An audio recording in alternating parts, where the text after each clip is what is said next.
jelas banget soalnya. Mudah-mudahan suara di teman-teman gimana suaranya Om Ben? Oke nggak? Saya sambilan ini ya ngobrol ya. Iya. Thank you Om Ben sudah Ini, meluangkan waktu iya, malam hari ini.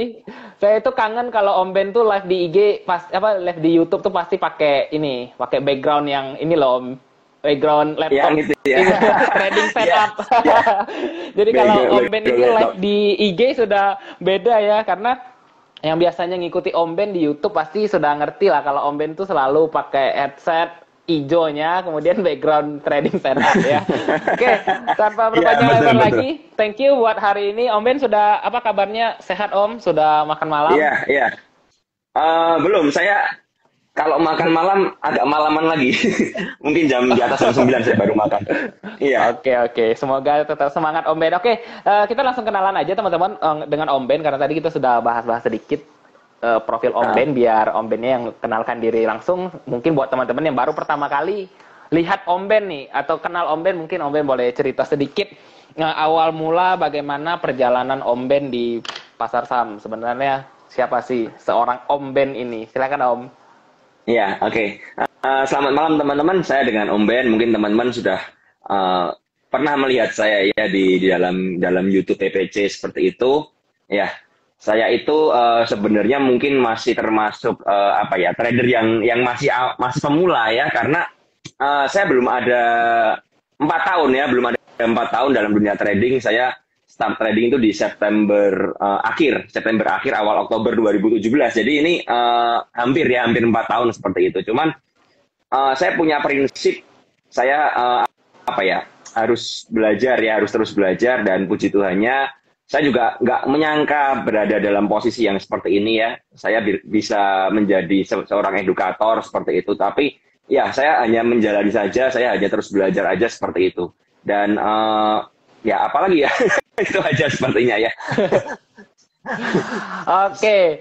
Jadi Om Ben ini juga beliau selalu katakan beliau ini pemula. Jadi baru belum maksudnya belum sampai puluhan atau belasan tahun mungkin kayak Mas Bekti gitu ya. Tapi beliau ini sepak terjangnya sangat cepat karena sangat cepat belajar. Dulu berarti masih belum full time ya Om ya. Waktu itu kan Om Ben ini salah satu pemilik travel agent juga ya. Iya, iya, iya. Jadi masih sampingan waktu itu. Betul. Nah, kisah Om Ben waktu join itu kan teman-teman beliau ini salah satu co-founder di PPC ya buat teman-teman yang belum tahu para pencari cuan itu komunitas belajar saham dan beliau ini sebenarnya saya juga baru tahu waktu live sama Mirai ternyata beliau Om Ben ini bukan bukan founder ya bukan pendirinya Iya. tapi beliau ini adalah salah satu member dulunya gitu Iya, ya betul. jadi Saya mungkin salah satu Om Ben member. boleh cerita sedikit kenapa bisa seorang member awalnya coba-coba belajar dari grup satu ke grup lain, kata belajar Om Ben itu semua grup katanya beliau ikut coba-coba ya. Jadi mungkin Om Ben boleh sharing awal perjalanan gagal baru nyari-nyari grup atau memang dari pertama kali terjun ke saham itu sudah nyari-nyari grup saham, belajar saham gitu Om Ben. Jadi begini ceritanya. Saya itu dulunya waktu saya sudah diajak teman itu mungkin dari Juni atau Mei ya dari tahun 2017 untuk masuk ke dalam market ya. Tapi seperti biasa, saya punya pemikiran yang seperti pada umumnya waktu itu ya, beda dengan masa sekarang ya. Pada waktu itu saya berpikir bahwa saham itu adalah apa ya, lebih ke arah judi seperti itu ya, lebih ke arah judi, lebih ke arah apa ya, berhati-hatilah karena banyak orang yang bilang hati-hati loh kalau terjun ke dalam market tuh hati-hati nanti uang kamu habis ya dan lain sebagainya. Tapi seiring waktu berjalan saya baru mengerti bahwa di saham itu nggak bisa habis. Yang uangnya habis itu biasanya masuk ke forex, ke binomo dan kawan-kawan yang memakai leverage besar sehingga bisa margin call. Saya baru tahu gitu loh. Tapi teman-teman memukul rata bahwa kamu kalau trading itu hati-hati. Teman saya ini ada seorang bos rumahnya hilang gara-gara dia trading ya. Tapi ternyata itu masuk ke dalam mungkin binomo atau forex dan lain sebagainya yang memang memakai leverage yang sangat besar sekali. Sedangkan di saham kan nggak bisa. Nah, seiring waktu itu akhirnya September itu diajak lagi sama seorang teman yang lain. Nah, kalau dengan teman yang ngajak ini saya cukup percaya sama dia karena dia ini orang yang sangat berhati-hati. Saya kenal orangnya udah lama dalam dunia wedding dulu ya. Saya dulu adalah seorang fotografer di dalam wedding juga. Jadi waktu itu saya bertemu dengan seorang namanya Kopiter seperti itu ya. Dia mengajak saya dan saya tahu banget bahwa orang ini orang yang nggak sembarangan. Dia orang yang penuh perhitungan. Nah karena itu saya tertarik dan yang lebih dia ngajak plus menawarkan yuk kamu gabung ke dalam sebuah grup. Ini grupnya bagus buat pemula. Waktu itu bukan PPC. Oh. Jadi saya masuk ke dalam grup. Oh, bukan. Kita sebut aja grup A gitu aja ya. Nah di sana itu memang untuk basicnya bagus sekali karena kita diajarin waktu itu market kebetulan lagi bullish ya akhir 2017. Jadi kita diajarin untuk follow the trend ya seperti trend following. Dan grup itu memang grup trend following. Jadi benar-benar diajarin pasang stop loss, pakai trailing stop. Jadi benar-benar itu membuat saya tidak pernah mengalami loss yang sangat besar sekali. Karena saya dalam masuk awal grup, saya udah dapat grup yang benar-benar trend following dan hanya main ke saham-saham yang cukup liquid dan aman waktu itu. Jadi saya belum kenal saham gorengan sama sekali. Seiring waktu berjalan ya seperti yang saya ceritakan di dalam wawancara dengan Mire, mulai mengalami masa bulan madu dalam market karena marketnya bullish ya. Kalau bullish orang bilang monyet aja beli apapun bisa cuan ya. Pokoknya udah tutup mata cuan lah pokoknya. Asal beli di saham-saham yang benar-benar bagus ya. Kita ngomong ya seperti saham-saham sektor konstruksi, properti, lalu perbankan ya. Seperti yang lapis 1 dan lapis 2-nya bukan saham gorengannya ya. Jadi mungkin kayak BSDE, kemudian SMRA, CTRA, kemudian BBRI dan kawan-kawan seperti itu ya. WSKT, Wika, ADI ya seperti itu. Nah, seiring waktu saya mulai menikmati karena trend following ya. Wah, ini pemula gitu ya, pemula kemudian dapat profit dari total equity ya, dari total modal bisa dapat 30%, 40% sampai hampir 50% di bulan Januari. Januari kan puncak-puncaknya. Itu saya benar-benar senang dan seperti pada trader pada umumnya yang awal-awal kita nggak pernah ngerti ada yang namanya koreksi. Kita berpikirnya saham itu yuk nabung saham, di mana saham itu terus naik terus ya. Saham ini nggak pernah ngalami koreksinya dikit-dikit terus naik lagi ya. Saya berpikirnya seperti itu. Nah, pada suatu ketika di akhir dari Januari, saya masih ingat pada waktu itu saya sedang berada di luar negeri ya. Saya sedang berada di Eropa seperti itu. Nah, waktu itu saya shock berat karena kan Eropa kan jamnya beda ya. Saya pakai trailing stop semua. Tiba-tiba pagi itu waktu saya melek gitu ya, loh kok porto saya udah habis semua. Jadi kena semua trailing stop. Dari profit 40% itu sisa separohnya dan kenanya benar-benar drop separohnya. Itu membuat saya cukup shock ya. Langsung saya kontak teman saya yang kita sering curhat, saya cerita, ini kok kena trailing stop semua. Oh iya Om Be, ini memang marketnya lagi koreksi. Nah, kemudian setelah itu udah itu kan koreksi pertama ya. Itu koreksi pertama saya terus menjalani masuk bulan Maret. Bulan Maret itu saya masih ingat sekali IHSG membentuk pattern double top. Saya nggak ngerti double top itu apa. Saya ada seorang teman lagi. Saya kan sering curhat ya. Dia seorang edukator di BPJ juga sekarang ya. Jadi dia mengajarkan TA dan lain sebagainya. Saya tanya, ini IHSG gimana sih arahnya kok rasanya nggak enak banget saya bilang gitu. Oh hati-hati loh, ini mau double top. Saya waktu itu nggak ngerti double top itu apa. Saya mulai cari-cari. Loh double top kok pattern turun. Dan bener, semua saham saya ludes tiba-tiba. Kena trailing stop semua, kena stop loss semua. Nah, dari situ market mulai nggak enak itu bulan Maret tahun 2018. Itu saya masih ingat sekali marketnya sangat nggak enak ya. Nah, seiring waktu berjalan saya merasa kok gini banget ya. Kita kumpulin cuan itu selama 4 bulan, habis dalam seminggu. Habis dalam mungkin 4 hari sampai seminggu itu langsung ludes ya.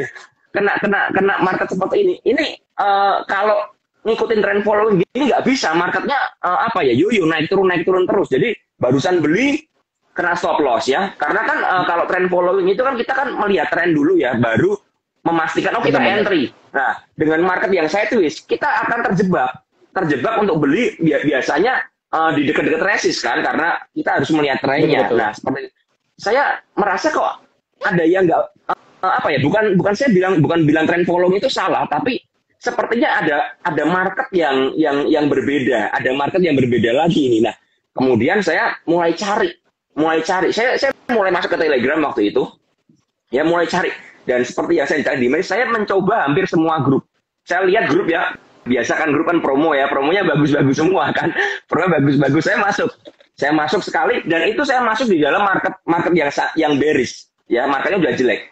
di situ saya mulai mengerti bahwa oh ada grup yang memang ownernya nggak bertanggung jawab. Artinya apa? Ketika marketnya bagus ya hari itu, ownernya keluar di dalam channel dan di dalam grupnya itu keluar dan bilang wah kita cuan kotor dan lain sebagainya. Tapi ketika semuanya kena cut loss, ownernya hilang hari itu, kabur bener-bener dan kabur. Dan ini kan kesel banget, maksudnya ya menenangkan member, apalagi member baru saya baru dan grup itu grup saham gorengan semua. Akhirnya ya saya coba 1 bulan, tahu ownernya seperti kayak gitu, kabur dah, udah langsung putus saya, udah nggak saya perpanjang lagi, saya langsung leave grup, saya cari lagi, saya cari dan ketemu PPC itu. Nah makanya itu seiring waktu ya saya merasa PPC ini ownernya Pak Hidayat itu cukup bertanggung jawab, saya bilang, karena dia mendampingi market apapun juga, mau bullish, mau bearish, dia mendampingi dan bahkan dia memberikan kita edukasi terus, psikologisnya dijaga walaupun kita main saham gorengan. Dan itu saya benar-benar baru ketemu ada saham yang namanya kayak MTWI, waktu itu ada yang namanya CSIS, ya saham-saham yang saya nggak kenal dan nggak pernah familiar sama sekali, dan itu dimainkan di situ.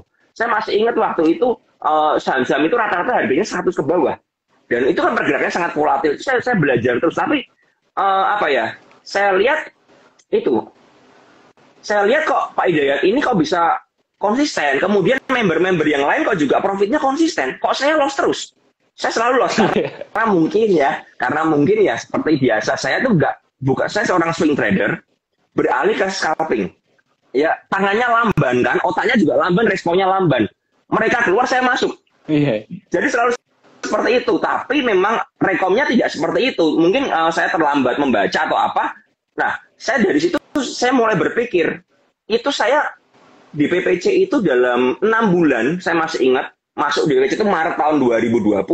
Saya baru profit itu Agustus.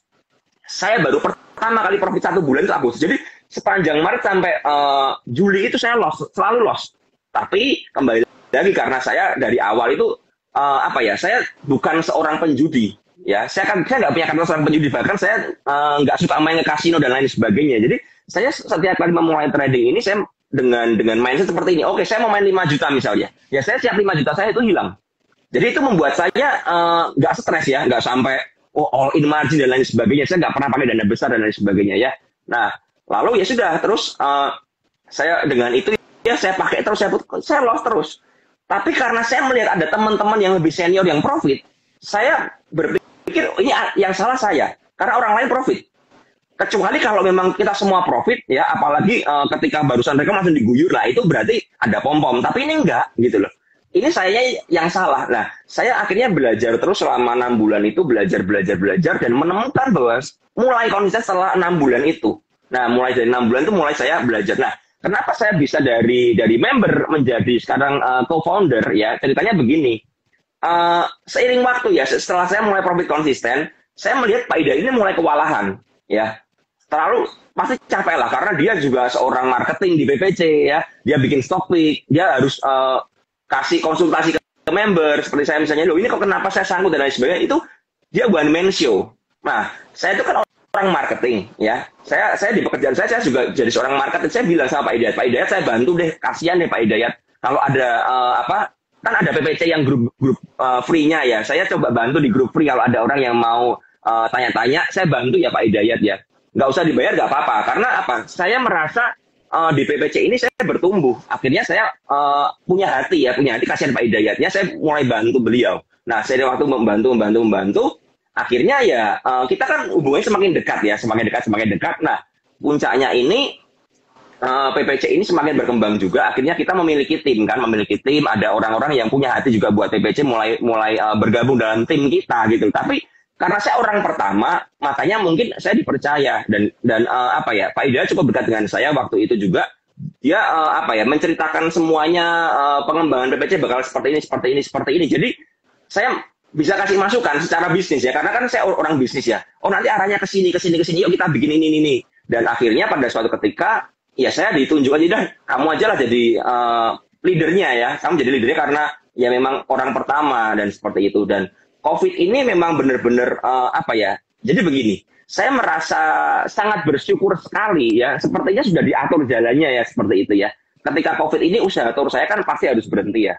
Bulan Februari 2020 itu saya terakhir pulang dari Jepang. Itu akhir Februari awal Maret saya nggak salah. Nah, tanggal 5 Maret saya masih ingat, saya ketemu sama Pak Ida itu di Jakarta. Di Jakarta, di daerah-daerah PIK ya, seperti itu saya ketemu. Karena apa? Kita nggak pernah ketemu gitu loh. Nah, saya berpikir untuk membahas PPC lebih lanjut, yuk kita ketemuan aja. Kita ketemuan, kita saling kenal. Lebih enak kan kalau ketemuan silaturahmi seperti itu. Dan akhirnya saya bertemu dan saya memutuskan, oke lah, yuk kita bangun bersama-sama. Nah, di titik itulah, saya bersyukur sekali ya, karena ketika usaha tour saya berhenti, saya menjadi full time trader.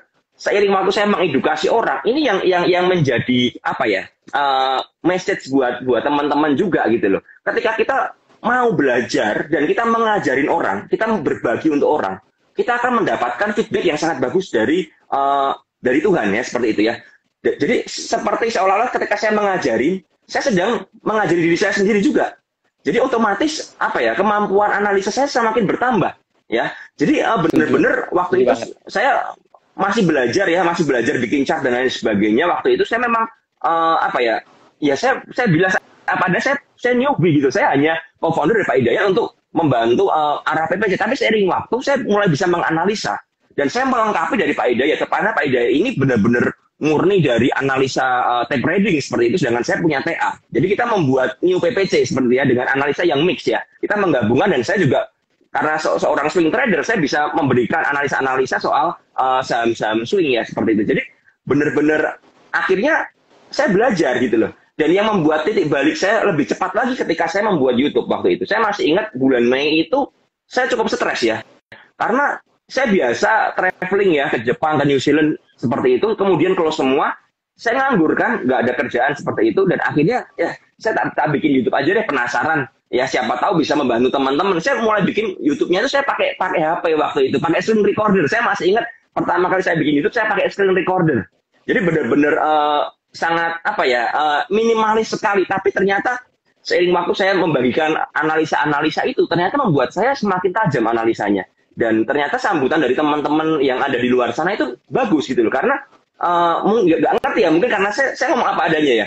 Mungkin karena saya itu seorang pemula, saya seorang newbie, saya cocok ngomong sama newbie juga. Karena apa, nyambung ya. Jadi mereka suka karena saya tuh bahasanya simple. Ya saya bilang ya, karena saya nggak ngerti apa-apa yang ribet-ribet. Saya itu hanya tahu bagaimana trading yang dengan cara seperti ini gitu loh. Jadi dengan cara yang seperti ini, jadi benar-benar apa adanya. Saya hanya pakai logika, saya hanya pakai TA aja, saya benar-benar chartnya itu bersih. Indikator hanya pakai MA aja. Saya bahkan baru terakhir aja mulai pakai seperti MACD untuk melihat divergen dan lain sebagainya. Tapi pada dasarnya saya hanya pakai support resistance yang biasa, dan ternyata itu cukup membantu saya. Dan saya membagikan buat teman-teman, saya pakai MA dan lain sebagainya yang simpel-simpel, dan ternyata ya seiring waktu berjalan itu apa ya, mulai terasa dan scalping saya juga mulai tajam seperti itu ya. Itu ceritanya sih kenapa saya bisa jadi co-founder. Seperti itu kok, Ben. Mantep banget ya, gila ini cerita komplit. Kayaknya baru sekali ini Om Ben cerita ya. Saya soalnya jarang ketemu Om Ben ngobrolin soal ini soalnya. Sebenarnya saya di PPC kali di Mirai, iya. Saya pertama kali cerita, saya buat video khusus di PPC yang untuk member. Memang saya mengajarin selama 3 jam ya. Waktu itu saya menceritakan soal psikologis dan lain sebagainya. Cuman waktu Mirai saya menceritakan karena di Mirai itu dibatasi setengah jam ya. Jadi ya tidak bisa saya ceritakan semuanya seperti itu gitu loh. Iya, betul. Oke, mantap banget Om Ben. Jadi buat teman-teman yang belum kenal Om Ben ini ya, beliau ini yang pakai username Kriuk Crispy hari itu ya, ikut lomba. Nah, jadi sebelum kita masuk ke ngobrol soal lomba, saya mau nanya Om Ben, waktu awal-awal di September 2017 Om Ben baru join itu pakai dana yang siap hilang nggak, atau waktu itu mindsetnya ya udah langsung ratusan juta juga modalnya Om Ben? Apa? Oh, enggak. Modal kecil. Saya waktu itu masih ingat, saya buka RDN itu, saya pertama kali buka itu di Philips Sekuritas ya, seperti itu. Saya hanya kasih 500.000 karena masih belajar. Saya bingung ini OLT ini apa namanya, ini cara bayarnya gimana. Saya harus belajar pelan-pelan, dan itu benar-benar apa ya, otodidak, gak ada yang ngajarin. Di dalam grup itu hanya dikasih apa ya, grup itu yang waktu grup saya pertama itu dia memakai bot seperti itu, dia ada sinyal bayarnya dan lain sebagainya ya. Jadi dan diajarin TA, tapi nggak pernah diajari bagaimana cara menggunakan OLT dan lain sebagainya. Akhirnya saya belajar sendiri gitu loh. Saya belajar sendiri, dan itu karena ya saya nggak berani. Waktu itu saya masuk 500.000. Setelah mulai paham pakai OLT, saya mulai tambah. Ya saya transfer lagi 1,5 juta. Saya masih ingat pokoknya saya maksimal 5 juta waktu itu. Udah 5 juta aja deh. Saya pengen nanti 5 juta jadi apa. Lalu seiring waktu, saya masih ingat juga ketika portofolio saya naik 40% equity itu saya punya dana cuman di bawah 50 juta kalau nggak salah. Jadi 50 sampai 60 juta atau saya agak lupa, tapi sekitar segitu. Saya nggak pernah sampai 100-an. Jadi seperti itu. Nggak pernah saya. Jadi waktu modal masih receh yang di bawah 50 juta itu kerugian sudah pernah nggak loss sampai waktu itu Om Ben bilang di market Maret 2018 double top, kemudian pernah nggak merasakan loss yang gede sampai kena mental gitu Om Ben? Ada yang nanya Om Ben ini pernah kena mental waktu jadi waktu pemula? Nggak ya? Belum. Ini ya aneh, waktu pemula nggak pernah kena mental karena main saham-saham aman. Waktu belajar gorengan baru kena mental di situ. Ya karena kan terlalu stop ya paling iya benar. Pertama kali saya lihat Om Ben itu di YouTube ketika Om Ben share porto berdarah di 2020 Om Ben. Waktu Om Ben bilang, bayangi cut loss itu bisa membuat Anda cuan ratusan persen. Nah, saya lihat YouTube-nya Om Ben yang itu. Saya tahu gara-gara Om Ben ngepost Dadawe. Waktu itu kan viral se Indonesia itu kayaknya porto Om Ben semua yang di-share orang-orang. Iya. Watermarknya PPC. Jadi orang tuh nge-share ke grup-grup gitu loh Om, masuk ke saya gitu. Dadawe ini punya siapa yang cuan gede banget gitu. Mulai hari itu saya sudah mulai nontonin Om Ben. Jadi waktu awal malah enggak, karena masih pakai dana kecil banget teman-teman. Jadi Om Ben itu ya. Jadi ya cuan pun dianggap beginner luck lah 30%. Nah, kita mau masuk ke pertanyaan waktu Om Ben ikut kompetisi Om ya. Jadi setelah belajar di PPC, waktu itu Om Ben juga meraih profit bagger pertama di Adikarya. Kalau nggak salah juga, hampir mirip ceritanya. Saya juga pertama kali ketemu sama multi bagger itu di Adikarya. Om Ben juga pertama profit baggernya kayaknya di Breeze sama Adikarya ya Om ya. Enggak. Saya profit bagger pertama adalah Posawaran. Oh, saya. Oh, aduh sebelum suspend. Saya masih ingat waktu itu, mungkin juga beredar viral. Saya beli di harga 21. Saya jual di harga 346 dalam waktu 20 menit. Itu profit bagger pertama saya. Saya cuma beli 3.000 lot. Kapan, Om? Ya. Itu saya masih ingat sepertinya bulan Maret atau April 2019. Jadi saya waktu itu beli di harga 21. Saya masih ingat sekali Posa itu waktu itu volatil sekali ya Posa itu, dan tiba-tiba dia ARB Posanya ya. Barangnya tuh dari tiba-tiba dilempar ke atas ya, dilempar ke atas sekitar 50 atau berapa saya lupa. Tiba-tiba turun sampai 21. Saya beli tepat di hampir penutupan sesi 1. Saya belinya kenapa? Iseng. Murni karena iseng itu. Jadi begini, saya tuh suka sahamnya Pak Beni Cokro. Jujur saya sangat suka, karena volatil sekali ya. Waktu saya main gorengan saya sangat suka gitu loh. Karena menarik adrenalin ini ya, adrenalin gitu ya.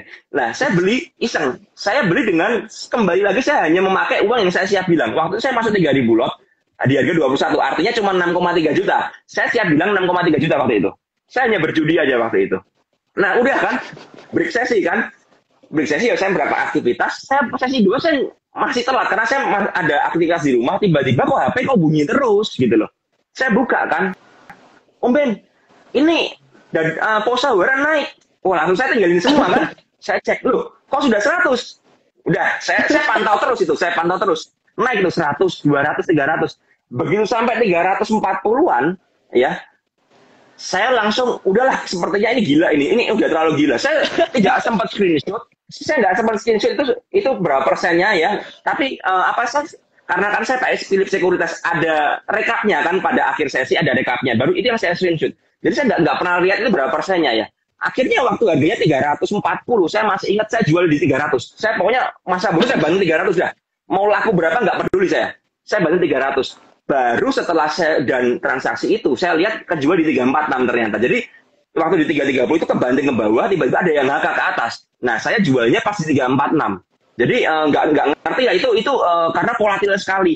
Dan dari harga 346 ya, Posawaran ini balik ke harga 20 dalam waktu nggak sampai setengah jam. Jadi benar-benar naiknya kencang, turunnya kencang. saya hanya berpikir yang beli barang saya nasibnya gimana gitu aja kan. Cuman ya sudah, itulah market gitu loh. Jadi saya bisa profit 97,5 juta dengan modal 6 juta. Itu beggar pertama saya. Waktu itu teman saya sempat ngitung, Om Ben kamu profit 1.546%. Oh ya, saya coba itu Pak Elvan. Oh bener ternyata 1.546%. Itu beggar pertama saya. Dan beggar kedua saya di Dadawaran. Tapi kalau Dadawaran saya punya analisa. Jadi beda. Waktu itu bener-bener newbie luck ya. Bener-bener Posawaran itu newbie luck. Tapi yang Dadawaran ini saya punya analisanya dan saya bikin di YouTube waktu itu. Seperti itu. Kalau yang soal Adi itu ya sudah itu profit di saham yang normal ya. Seperti Adi, Breeze dan kawan-kawan itu. Gitu ceritanya. Untuk Dadawe mungkin lihat di YouTube Om Ben aja ya, sudah diceritain soalnya ya. Dan itu juga Om Ben itu kalau nggak salah ngekipnya juga dari nggak satu hari kayak Posa, ngekipnya dari Maret juga ya 2020 kalau nggak salah. Beggarnya baru 2021 kan. Iya, itu saya keep setahun itu. Saya keep setahun, saya belinya juga beli dan lupa. Memang saya waktu itu ya saya siap. Pokoknya saya malah mengharapkan Dadawaran turun ke 3, jujur aja. Justru ketika harganya di 3 dan di over seperti itu ya, waktu itu sempat 3 dan di over. Saya pakai sisa duit seadanya, saya HK semua. Karena memang saya memang tunggu itu gitu loh. Tunggu itu. Jadi saya waktu itu belinya itu langsung pencet max cash. Max cash saya enter langsung. Jadi langsung pindah dari over ke bid.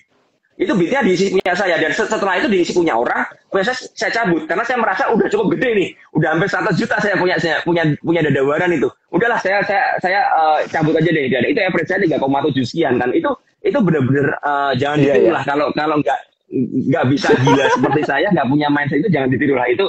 Dan memang saya waktu itu saya sudah siap hold sampai tahunan. Karena kan expirednya lama ya, 2023, 2024 saya lupa. Ya, saya sudah siap hold 2 tahun, nggak ada masalah. Memang saya sudah menyiapkan uang hampir 100 juta untuk diem di Dadawaran itu. Sebenarnya seperti itu. Makanya saya nggak santai aja. Dan ternyata setelah saya beli itu... Beda porto nggak, Om? Enggak. Waktu itu saya belum memisahkan porto. Enggak. Saya waktu itu masih hanya pakai satu sekuritas. Saya masih hanya pakai Philip. Saya punya Mire, tapi jarang saya pakai. Jujur saya pakai Mire gara-gara kompetisi kemarin, saya baru mulai pakai Mire. Saya sudah bikinnya udah lama sekali gitu loh. Udah lama sekali, tapi memang saya lebih suka pakai Philip karena kan saya swing trader, banyak kan swing seperti itu sih. Gitu ceritanya. Gila ya.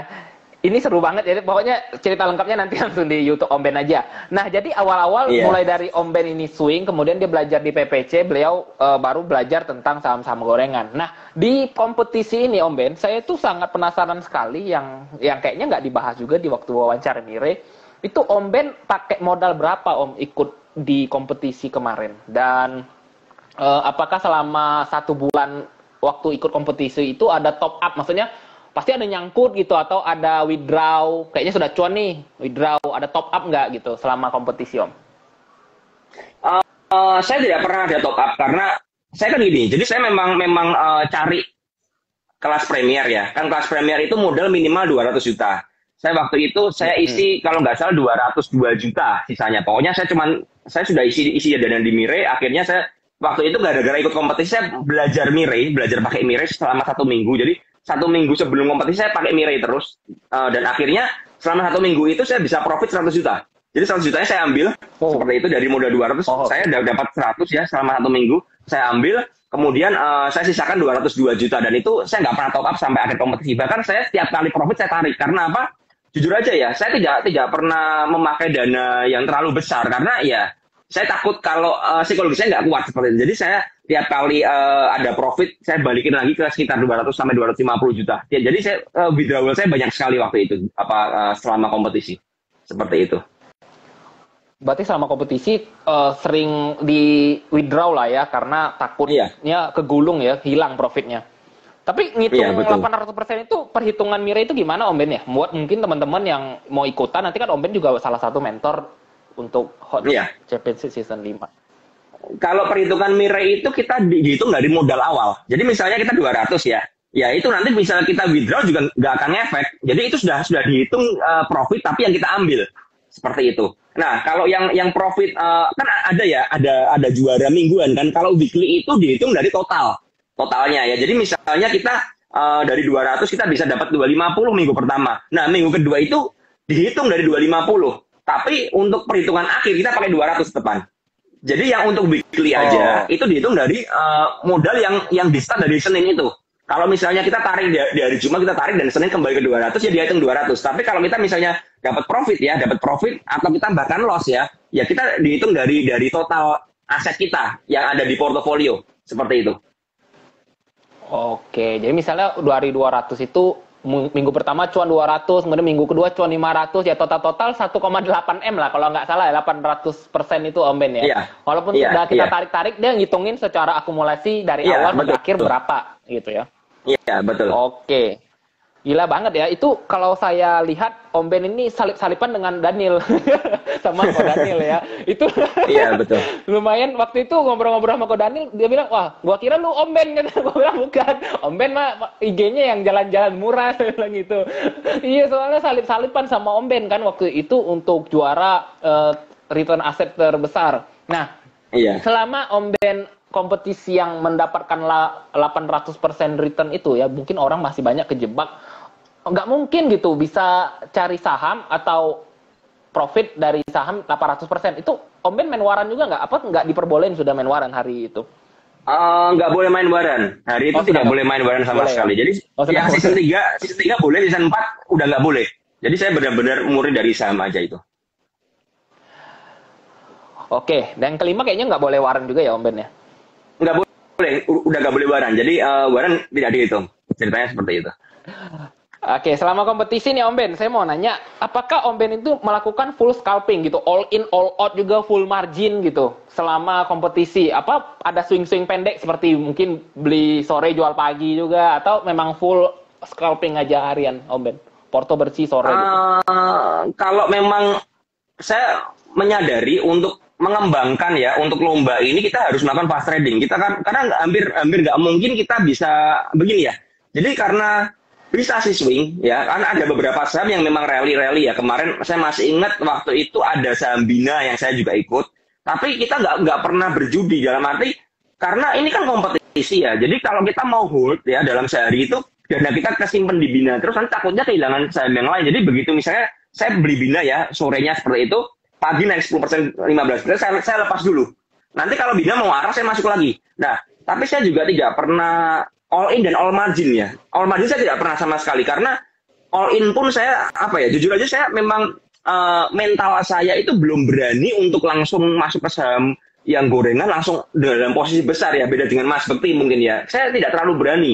Makanya saya bilang saya itu masih newbie. Mungkin kalau lihat Ko Daniel itu dia all in all margin. Ya jadi dia benar-benar digulung semua. Kalau saya enggak, karena makanya saya tarik-tarik terus dananya. Karena saya tidak senekat dia gitu dan saya tidak berani punya mental sekuat Daniel seperti makanya itu ya akhirnya ya saya hanya pakai kadang-kadang 150 sampai 250 aja, tidak pernah lebih dari itu. Kalau margin saya nggak pernah pakai lah itu. Jadi benar-benar tidak pernah pakai max limit, nggak pernah. Max cash aja nggak pernah. Jadi saya masuknya per lot-lotnya aja. Saya udah setting ya, misalnya di Mira kan ada fast trade tuh. Saya udah pasang 1.000, 5.000, 10.000. Jadi saya udah masuk pakai itu aja. Seperti itu. Oke. Dan jadi kalau nggak salah kan kita bisa lihat portonya Om Ben hari itu ya di kompetisi. Kalau nggak salah portonya Om Ben juga lebih dari 10. Itu mingguan kali ya. Kalau per hari mungkin nggak sebanyak itu, sekali beli paling 2-3 saham ya Om Ben ya. Atau memang banyak? Iya, saya selalu masuk ke satu saham dulu. Saya fokus di sana. Setelah selesai saya keluar. Maksimal 2 sih. Maksimal saya pernah maksimal 2. Jadi begitu sudah ada yang ini kan saya masuknya kan 150 juta ya. Ada dana saya lihat ada saham bagus, sementara saham ini masih bergerak ya. Saya masuk sisanya. Jadi tidak pernah lebih dari 2 ya. Saya maksimal itu aja karena saya kan kita kan fokus untuk di Mira ini saya mengejar equity growth ya. Jadi benar-benar saya fokus karena dengan fokus ini kita portonya bisa lebih kuat. Tapi jangan lupa kalau sampai loss itu juga habis-habisan. Saya pernah loss itu saya coba masuk di saham teks ya. Saham teks waktu itu saya masuk di 2.400. Saya bisa keluar di 2.000, bayangin coba. Saya minus gede sekali waktu itu. Saya masih ingat saya waktu itu masuk hampir 200 juta, saya minus 17 juta dalam sehari. Dan itu membuat equity saya langsung drop kan, otomatis karena kan itu kan dari 200 ya, berarti kan saya langsung minus 10%. Nah itu saya harus mengejarnya untuk balik itu, wah itu butuh perjuangan banget dan itu memang benar-benar bikin stres gitu ya ceritanya. Itu sih. Jadi Om Ben waktu 20 hari trading di kompetisi itu pas berarti ada lossnya ya, salah satu loss paling besarnya di Samtech itu ya. Jadi nggak 20 hari itu 20 hari Iya, cuan tuh enggak ya Om ya? Pas ada ya. enggak. Oke. Saya yang Jadi waktu nggak Mas pernah bersih Om. eh, kadang-kadang bersih, kadang-kadang ada yang mau saya jual paginya karena mungkin ada beberapa saham yang Satu closingannya bagus dua saya lah masuk ya. di situ. Hmm, satu dua aja. Tapi tidak pernah lebih dari itu gitu loh. Oke, siap-siap. Saya mau nanya berikutnya nih. Waktu kompetisi berarti Om Ben fokus banget di satu akun Mirai atau ada beberapa yang Philipnya masih tetap ikut, yang akun-akun sekuritas lainnya juga misalnya untuk ngeganjelin gitu, atau hanya fokus satu akun itu aja, atau akun swingnya dipakai juga nggak gitu? Enggak, akun swing nggak saya pakai, bahkan akun swing pada waktu kompetisi nggak pernah saya buka sama sekali karena memang ya udah untuk saham swing aja, dan saya memang lagi fokus di kompetisi ya, akhirnya yang swing saya tinggalin aja dulu, udah saya biarin, saya pasang stop loss aja deh, gitu sih. Oke. Ada yang nanya Om Ben ini haki nggak waktu belinya? Sama kayak Mas Bekti gitu. Kalau di saham, mayoritas memang di saham-saham gorengan ya. Apakah main haki juga dan belinya cicil-cicil nggak mungkin kan? Kalau saham gorengan kecil-kecil kayak misalnya Om Ben main di MTWI nggak mungkin langsung sekali beli 150 juta. Pasti dicicil, Iya. beli ganjel over gitu mungkin. Iya, Gimana Om jadi Ben? Mungkin boleh sedikit diceritain. ini yang membuat orang bertanya-tanya ya, kenapa saya bisa main di saham-saham yang aneh-aneh, bahkan saham saya tuh kayak MTWI, INDX itu menyumbang cukup besar ya waktu itu, dua saham, dan itu saham yang saya suka saya mainkan. Bahkan saya pernah waktu itu mengikuti MTWI, tapi sebelum kompetisi nih, saya mengikuti MTWI itu dari harga 100, saya bisa jual di 190 waktu itu. Jadi benar-benar memang lagi uptrend, dan waktu itu kebetulan saham-saham gorengan yang 50 ya, kita di PPC sering sebut LQ 50, liquid tapi 50 ya, kita bilang kayak gitu, kayak kayu, kayak kapas, cat gitu ya, waktu Iya. itu memang lagi bagus-bagusnya waktu itu. Dan karena saya jadi begini, ini salah satu keunikan dari trading saya ya, saya ini mengamati pola sebuah saham. Ketika saya sudah tune dengan sebuah saham ya, saya akan sering main di saham itu dengan intens karena saya ngerti pergerakannya bagaimana, siapa bandarnya, lalu polanya bagaimana, koreksinya kemana, itu saya tak hafal dengan polanya seperti itu ya. Dan itu yang membuat saya bisa bisa bermain dengan saham yang seperti itu. Beda dengan Daniel mungkin ya, dengan Daniel dia lebih main ke saham kayak BABP dan kawan-kawan. Saya karena prinsip saya ya, saya selalu bilang kepada diri saya tidak mau jadi istilahnya prajurit di kerajaan yang besar. Lebih baik saya jadi perwira di kerajaan yang kecil aja. Nggak peduli sahamnya ini mungkin likuiditasnya kecil, tapi ketika saya bisa mengerti pergerakannya ya, saya tidak perlu dengan yang lainnya ya, seperti itu. Kalau memang untuk ganjal-ganjal ya pasti ada, cuman intinya saya bukan bandar di saham itu, karena saya tidak pernah membandari sebuah saham ya. Sekarang bayangkan modal 200 juta bagaimana bisa membandarin sebuah saham, kan itu hampir mustahil Betul. sekali, kan seperti itu. Kayak MTW aja, kalau kita mau berhitung ya, untuk membandar MTW itu butuh minimal 1M ya. Jadi untuk minimal 1M atau lagi untuk bikin arah ya, itu hampir mustahil sekali. Jadi kalau pada bilang PPC dan saya ngebandarin, nggak mungkin, karena kita tidak pernah ngerti, misalnya seperti ini MTBI pun kita nggak pernah ngerti titik di mana seller aslinya keluar. Saya pernah masih ingat, saya pernah keguyur di saham saya lupa, AYLS atau mungkin saya lupa, ada satu saham ya, tiba-tiba sellernya keluar. Itu benar-benar ngeguyurnya gila-gilaan tuh. Dan saya tuh sanggup di sana, sanggup dan ARB. Dan akhirnya saya bisa cut loss di ARB kedua. Jadi benar-benar ya, ini adalah resiko yang saya tanggung gitu ya, untuk bermain di saham-saham seperti itu ya. Jadi karena memang ya dana saya nggak sebesar yang lain, seperti saya hanya punya ratusan juta, jadi saya nggak mungkin untuk membandarin atau membuat momentum di saham-saham yang seperti BBKP dan kawan-kawan yang plotnya gede-gede, itu saya nggak mungkin gitu. Jadi otomatis saya bermain di saham-saham yang kecil itu. Tapi kembali lagi, saya berani karena saya sudah mempelajarinya, bukan asal saya main nggak, tapi karena saya sudah mempelajarinya seperti itu. Oke. Memang kalau saya sering perhatiin Om Ben ini sering main di CA, INDX, mungkin BMRS yang hari-hari itu belum di POM grup-grup lain ya.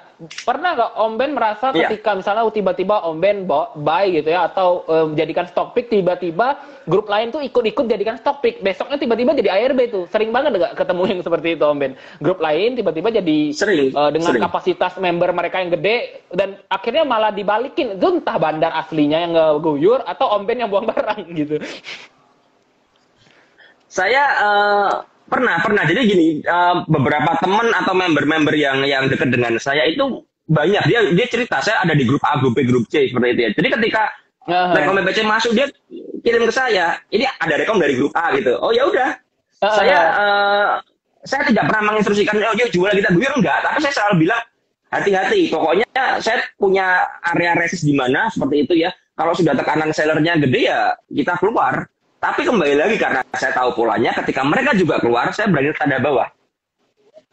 Oh, Jadi, ya, jadi kembali lagi karena saya mempelajari polanya dan saya sangat hafal sekali dengan saham-saham itu. Jadi saham-saham itu sudah jadi makanan saya itu udah lama sebelum masuk ke premium-premium yang lain. Bahkan saya masih ingat ya, saya itu main saham BMSR itu di harga 60. iya BMSR. Dan BMSR itu terakhir tertinggi di harga 280-an. Ingat saya main di harga 60, jadi saya udah hafal banget dengan polanya. Ketika itu sudah mulai liquid dan ramai di grup-grup lain, ya saya sudah tinggal lihat aja bagaimana perkembangannya. Seperti itu. Nah, yang jadi pertanyaan Om Ben, misalnya kayak saham-saham yang memiliki, yang kayak tadi ya, BMSR, kemudian kayak PKPK, CA, kemudian kayak WH yang baru-baru ini, misalnya naiknya dari 60 ke 200, itu Om Ben tiktokan terus dari hari ini 60 ke 80 tiktokan, nanti buang barang, apa sisain barang gitu, tetap sisain barang di bawah Om Ben. Sampai ke 200 nanti kayak MTWI kan dari 100 kan ke 180. Itu tiktokan tiap hari apa tetap ngekip yang barangnya 100 gitu, average up, nanti jual separuh, nanti average up lagi gitu Om Ben. Mungkin Saya boleh dijelasin. terkadang ada yang saya sisakan di bawah ya, ada beberapa yang kalau memang saya ambil di bawah saya sisakan. Saya masih ingat waktu itu. Saya masih ingat Bivik itu harga 60 saya juga sudah punya waktu itu. Terus kalau mau tahu saya waktu itu juga ajak beberapa teman yang dekat dengan saya di PPC masuk BNBA di harga 380. Itu sangat tidak liquid sekali. Sangat tidak liquid sekali. Kita untuk jualan pun susah dan waktu itu saya hanya melihat apa ya? Waktu itu saya BNBA saya melihat secara fundamental dan prospek ke depannya. Saya belum pernah ada berita bank digital waktu itu. Saya hanya ngerti seorang teman bilang sama saya, seorang teman yang jago fundamental juga bilang BNBA sama Bivik ini bagus. Nanti next tahun depan pasti akan ada akuisisi dan lain sebagainya. Ya udah saya kembali lagi saya hanya masuk sesuai dengan yang saya siap bilang. Udah saya diemin. Nah, terkadang kita kan nggak sabar, saya ada lepas paro. Tiba-tiba dia langsung, saya masih ingat BNB tiba-tiba arah waktu itu. Tiba-tiba arah dan bener-bener tiba-tiba iya, langsung gopay dan kemudian rally gitu loh. Rally sampai ke 3.000. Nah, itu apa ya? Ya kembali lagi karena memang saya itu pecinta saham-saham alien ya. Di PPC pun ada yang namanya sebutan saham jin kok. Jadi kita memang bener-bener main di saham-saham yang aneh-aneh seperti itu. Tapi kalau nggak ngerti caranya, jangan main gitu. Karena resikonya gede sekali. Ya, jadi harus dengan pemahaman dan analisa yang benar gitu loh. Seperti itu. Oke.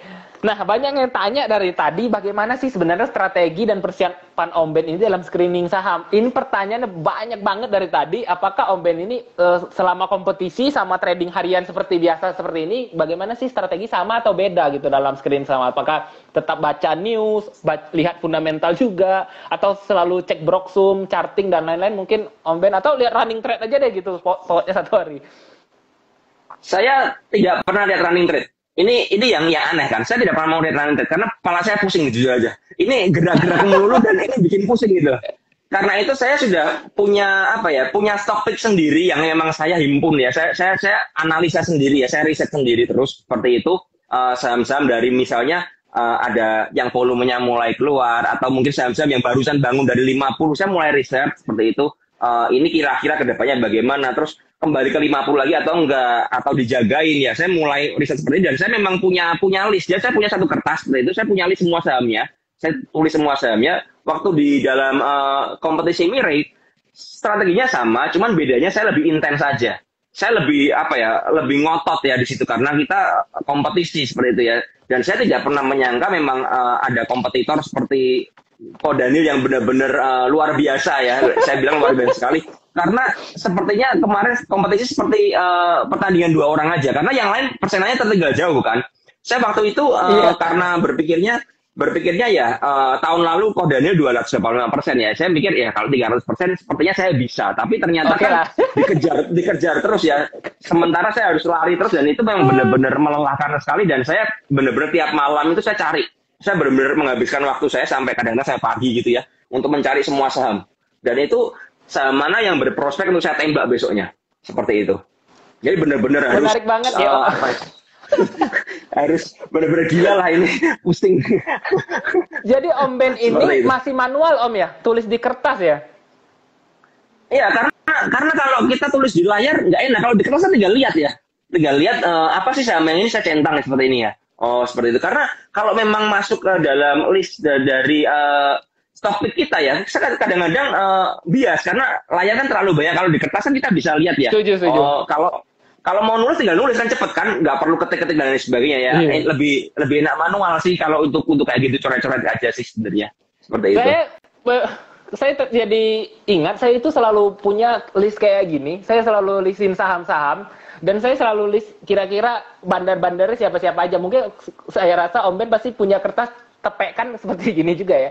Buat untuk coret-coret, untuk stock pick. Iya, betul. Karena kalau kita lihat running trade tuh keburu dia sudah di pom. Sudah keburu naik ya Om ya. Kita nggak siap skenario-nya gitu kadang. Iya. Saya punya prinsip yang agak berbeda dengan Mas Bekti ya dalam scalping ya. Ini yang membedakan dengan Mas Bekti. Kalau Mas Bekti itu tidak pernah berani untuk masuk ke saham yang belum bergerak. Kalau saya berani masuk saham yang belum bergerak. Karena beda strategi kita ya. Kalau Mas Bekti kalau ramai baru dia tabrak ya seperti itu kasarannya. Kalau saya lebih ke arah apa ya? Lebih ke arah kalau sampai sebuah saham keluar di running dan ramai, berarti itu kan sudah mulai ramai, udah mulai running ya, udah mulai jalan. Tapi saya selalu cari saham-saham yang memang ada di posisi support ya. Disupport tapi dijagain terus, nggak jebol, tapi juga nggak diizinkan naik. Itu saham-saham yang membuat saya tertarik gitu loh. Pasti ada sesuatu di saham ini, entah badannya lagi akumulasi atau mau ada apa. Ada sesuatu ketika saham itu sideways lama, tapi dijagain seperti itu. Nah, itu saham-saham yang jadi watchlist saya gitu loh.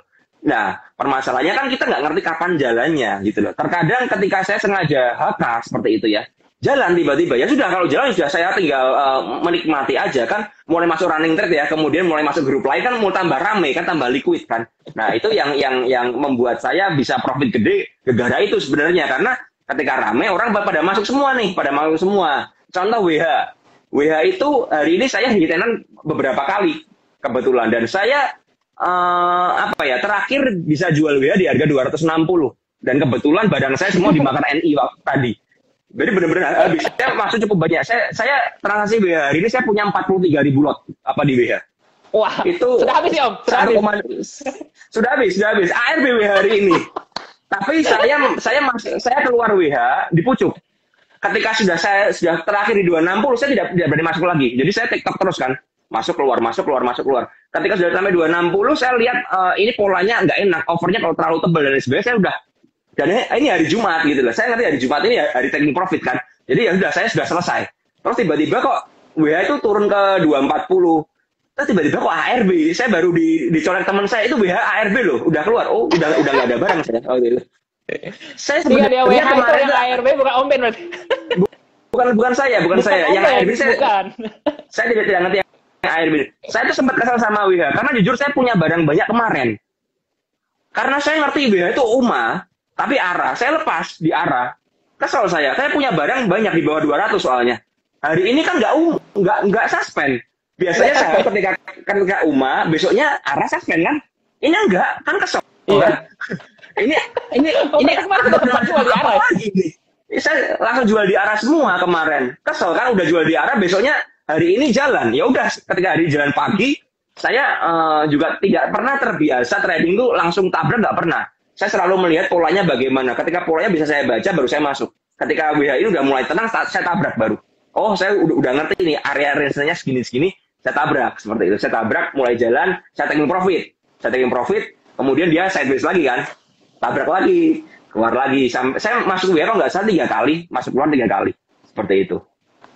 Berarti hari ini baru masuk lagi Om ya? Atau ada sisa barang kemarin, sisa sedikit, baru tiktokan lagi? Nggak ada, bener-bener habis. Karena saya tidak berani berspekulasi dengan suspend kan.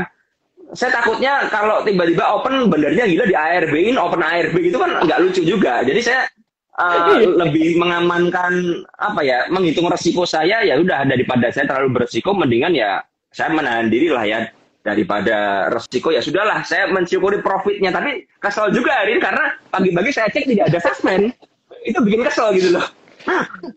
Oke. Saya mau minta responnya Om Ben nih terhadap haternya. Salah satu saya ada baca haternya Om Ben di IG-nya Om Ben juga, dia bilang si Om Ben kan bisa menang karena dia ngasihin menu ke anak-anak PPC gitu. Ya wajar lah dia menang, sahamnya pasti auto naik, dia tinggal guyur barang. Saya mungkin ini agak lucu sih mungkin.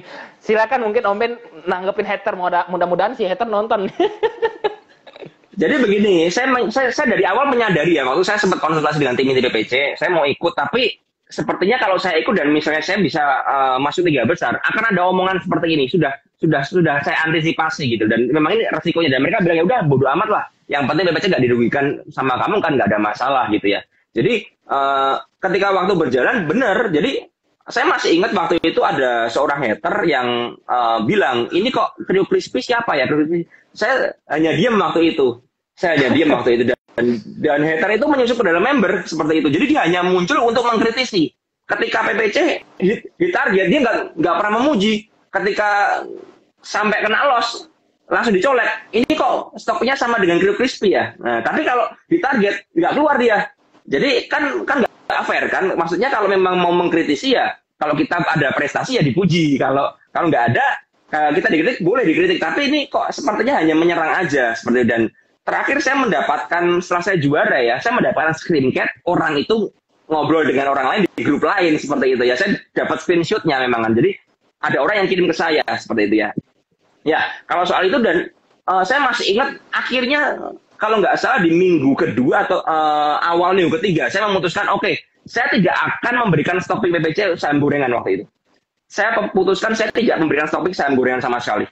Jadi mulai dari minggu 3 ke 4 ke 5 saya tidak kasih saham gorengan ke dalam stok PPC karena omongannya sudah nggak enak gitu loh. Jadi dan saya ingin menjaga kondusivitas PPC dan akhirnya saya yang mengalah aja. Dalam arti ya sudah, saya bermain sendiri aja seperti itu. Ya udah, akhirnya ya sudah sampai di akhir sesi pun PPC cuma dapat jatah yang saham-saham yang tebel seperti itu ya. Dan saya pun sekarang di PPC tidak pernah memberikan saham. WH pun saya nggak rekom di PPC sama sekali karena menurut saya terlalu tipis buat anak-anak dan saya merasa terlalu beresiko ya. Dan jujur ya, ketika saya bikin topik buat anak-anak dan saya ada barang banyak, saya itu ada beban loh.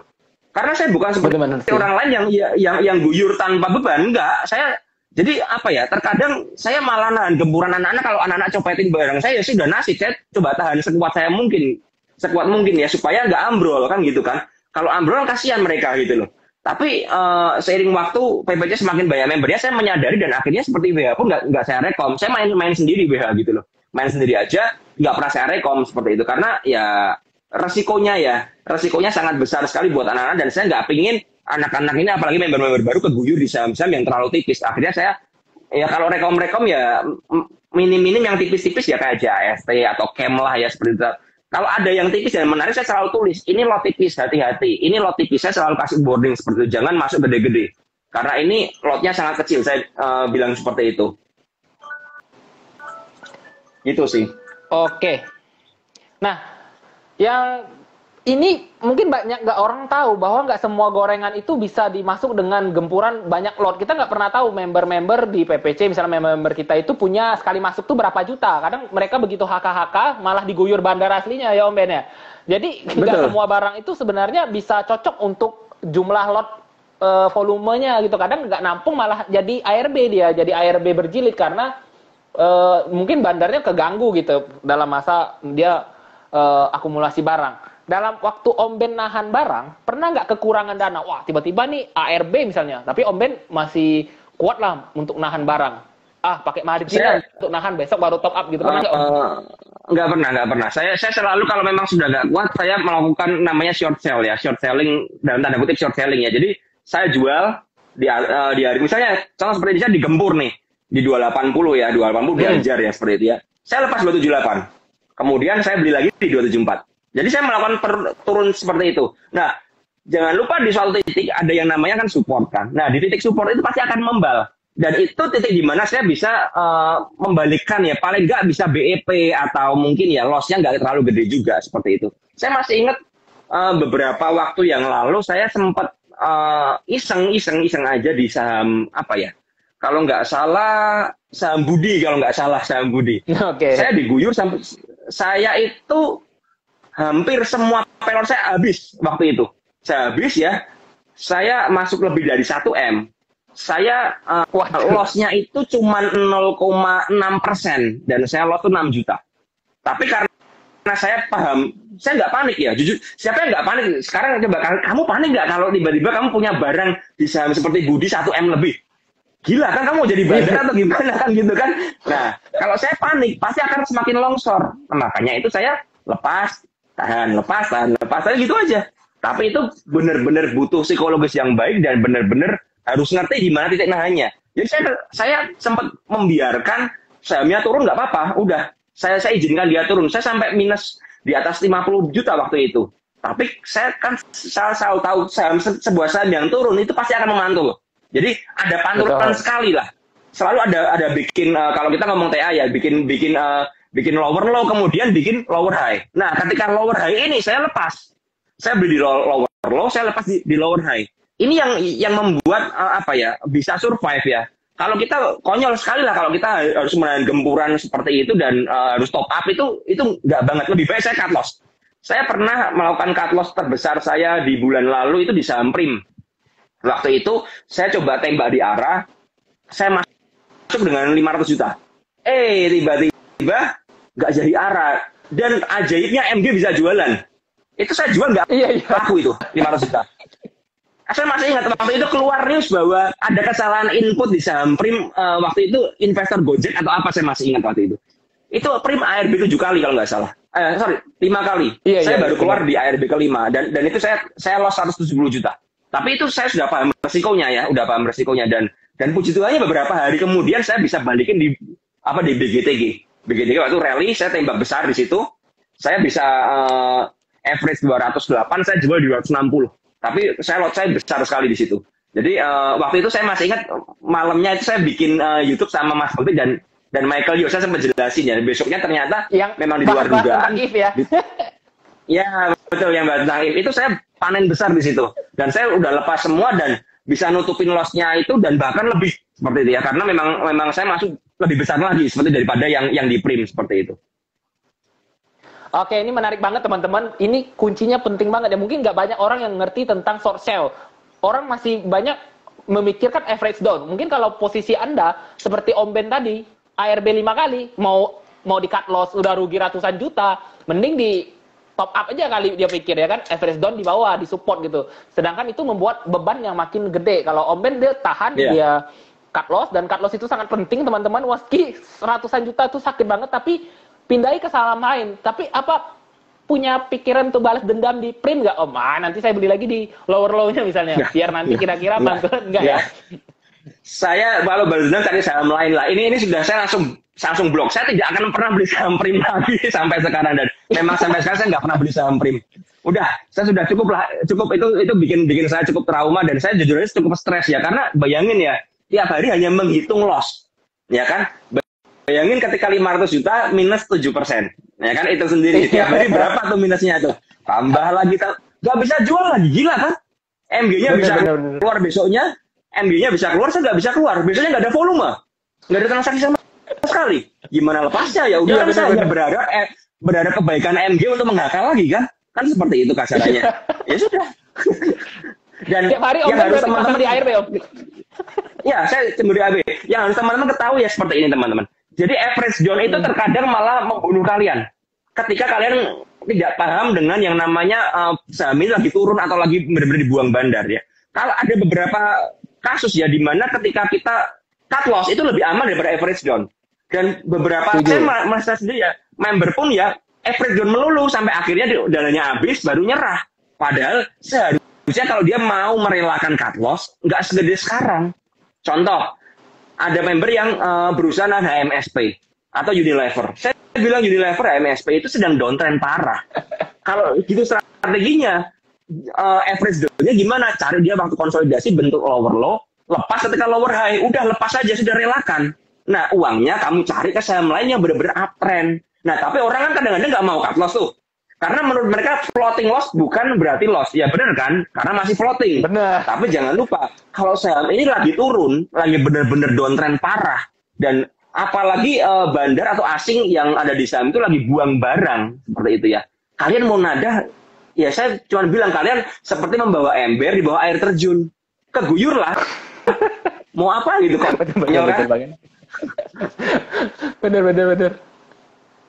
Oke, kita lanjut sedikit karena waktunya sudah lumayan 1 jam ya, mungkin nggak lama lagi. Jadi saya akan pilih beberapa pertanyaan. Jadi buat teman-teman yang mau nanya seputar tentang Om Ben, silakan ya di question box di bawah, di pojok kanan bawah, sambilan saya akan nanya. Banyak orang yang masih berpikir bahwa Om Ben, gimana kalau saya nggak kuat nahan barang, sedangkan day trade atau scalpingan itu hanya harian. Contoh tadi di saham misalnya kayak yang BBYB, ternyata saya beli di 1000, jualnya 1200, dia malah naik ke 1600.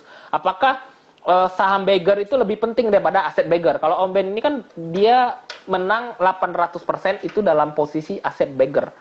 Ada nggak saham beggar saat kompetisi juga Om? Jadi mungkin saya minta tanggapan Om Ben terhadap yang namanya orang yang masih memiliki mindset pengen koleksi saham beggar. Apakah saham beggar itu lebih penting daripada aset beggar? Silakan Om. Menurut saya lebih penting aset beggar. Karena menurut saya saham beggar itu hanya kebanggaan ya. Oh bangga, keren, porto kamu gimana? Oh di MMX aku punya ribuan %. Nah, tapi pernahkah kita hitung secara aset value kita, itu pertambahan kita berapa? Ya, jadi saya tidak pernah mengejar, jujur saya hampir tidak pernah punya saham beggar ya. Karena yang saya kejar adalah aset beggar, kecuali memang saya punya porto swing yang memang saya mainkan untuk swing ya. Jadi misalnya saya sekarang pun saya sudah punya beberapa stop yang dan saham-saham yang sedang lagi di support dan benar-benar nggak ada orang mau beli, saya lagi kumpulin pelan-pelan seperti itu. Tujuannya untuk kita cari window dressing ya seperti itu. Jadi saya sudah mulai persiapan. Nah, tapi untuk keseluruhan ya, yang di porto yang scalping, apalagi kita ngomong soal scalping ya, saya tidak pernah mencari saham beggar, karena menurut saya saham beggar ini siapa yang ngerti, ya kan? Kita nggak akan pernah, kecuali kita memang berniat untuk trend following ya, seperti itu ya. Dan bahkan ya jujur aja member-member saya itu lebih punya saham beggar daripada saya. Karena mereka lebih sabar, lebih stylenya swing ya. Sedangkan saya kan mix antara swing dengan scalping. Dan jujur aja dana scalping saya jauh lebih besar daripada dana swing karena marketnya masih seperti ini. Nanti ada satu waktu dana dari scalping ini akan saya pindahkan ke porto swing. Jadi saya tarik di OLT ini, saya masukin di OLT yang lain. OLT swing saya untuk memang tembak ke saham beggar ketika memang momennya tepat dan memang sudah mulai rally ya. Jadi untuk mengejar memang trend following seperti itu. Jadi benar-benar kalau saya harus nyari saham beggar itu akan melelahkan. Lebih baik saya mengumpulkan. Kalau teman-teman lihat di porto yang waktu di Mere pun kan banyak ya. Kan saham saya banyak sekali karena dalam sehari ini saya bisa masuk keluar ada 10 saham itu bisa. Ketika ada yang bagus ya ini mulai jalan ya saya tembak masuk. Ketika sudah nggak menarik atau mungkin berbahaya buat saya merasa kalau mulai diguyur atau mulai tekanan sellernya gede, saya lepas. Cari lagi yang lain. Jadi memang compounding, tapi itu sangat melelahkan. Ya, itu sangat melelahkan. Jadi kalau teman-teman memang mau nyantai, ya saya bilang ya swing adalah jalan paling santai untuk kita. Kita follow the trend aja. Kita lepas ketika trennya patah. Kan seperti itu. Sip. Meskipun nggak gampang ya, namanya swing itu semua orang gampang, ya udahlah trading santuy aja lah swing. Sedangkan tapi baru profit 20% langsung dilepas gitu ya. Iya betul. Ada yang nanya nih dari Bayu Hanggara. Jadi teman-teman tolong tanyanya di question box ya biar saya gampang nanyanya karena waktu kita sudah mepet banget. Om Ben waktu awal-awal join saat kondisi member lain profit, sedangkan Om Ben 6 bulan tuh loss terus, nggak pengen nyerah Om. Ini pertanyaan dari Bayu Hanggara. Mindsetnya gimana? Ada yang nanya juga mindset. Kalau pengen nyerah itu juga ada ya, pasti ada. Capek kan, kita trading tiap hari, kita pantau market tiap hari nggak pernah profit. Tapi saya selalu menanamkan begini, saya kalau berhenti sekarang berarti apa yang telah saya bayar, duit dan waktu akan hilang. Karena betul. Itu saya nggak mau itu hilang. Jadi kasarnya gini, udah nyemplung sekalian, ya udah mandi aja sekalian, gitu loh. Udah nyemplung air, mandi sekalian, udah kepalang basah. Nah, saya selalu berpikir seperti ini. Kalau orang lain bisa, kenapa saya nggak bisa? Kan sama-sama manusia. Kita sama-sama makan nasi. Dia nggak makan kawat loh, dia makan nasi juga gitu loh. Saya juga makan nasi. Kalau dia bisa, kenapa saya nggak bisa? Apa yang salah dengan diri saya? Ya, itu yang membuat saya benar-benar akhirnya mempush diri saya, menyemangati diri saya. Kamu harus bisa, kamu harus bisa. Jadi ya ternyata memang konsistensi ini membuahkan hasil seperti itu ya. Segala pengorbanan saya itu membuahkan hasil seperti itu.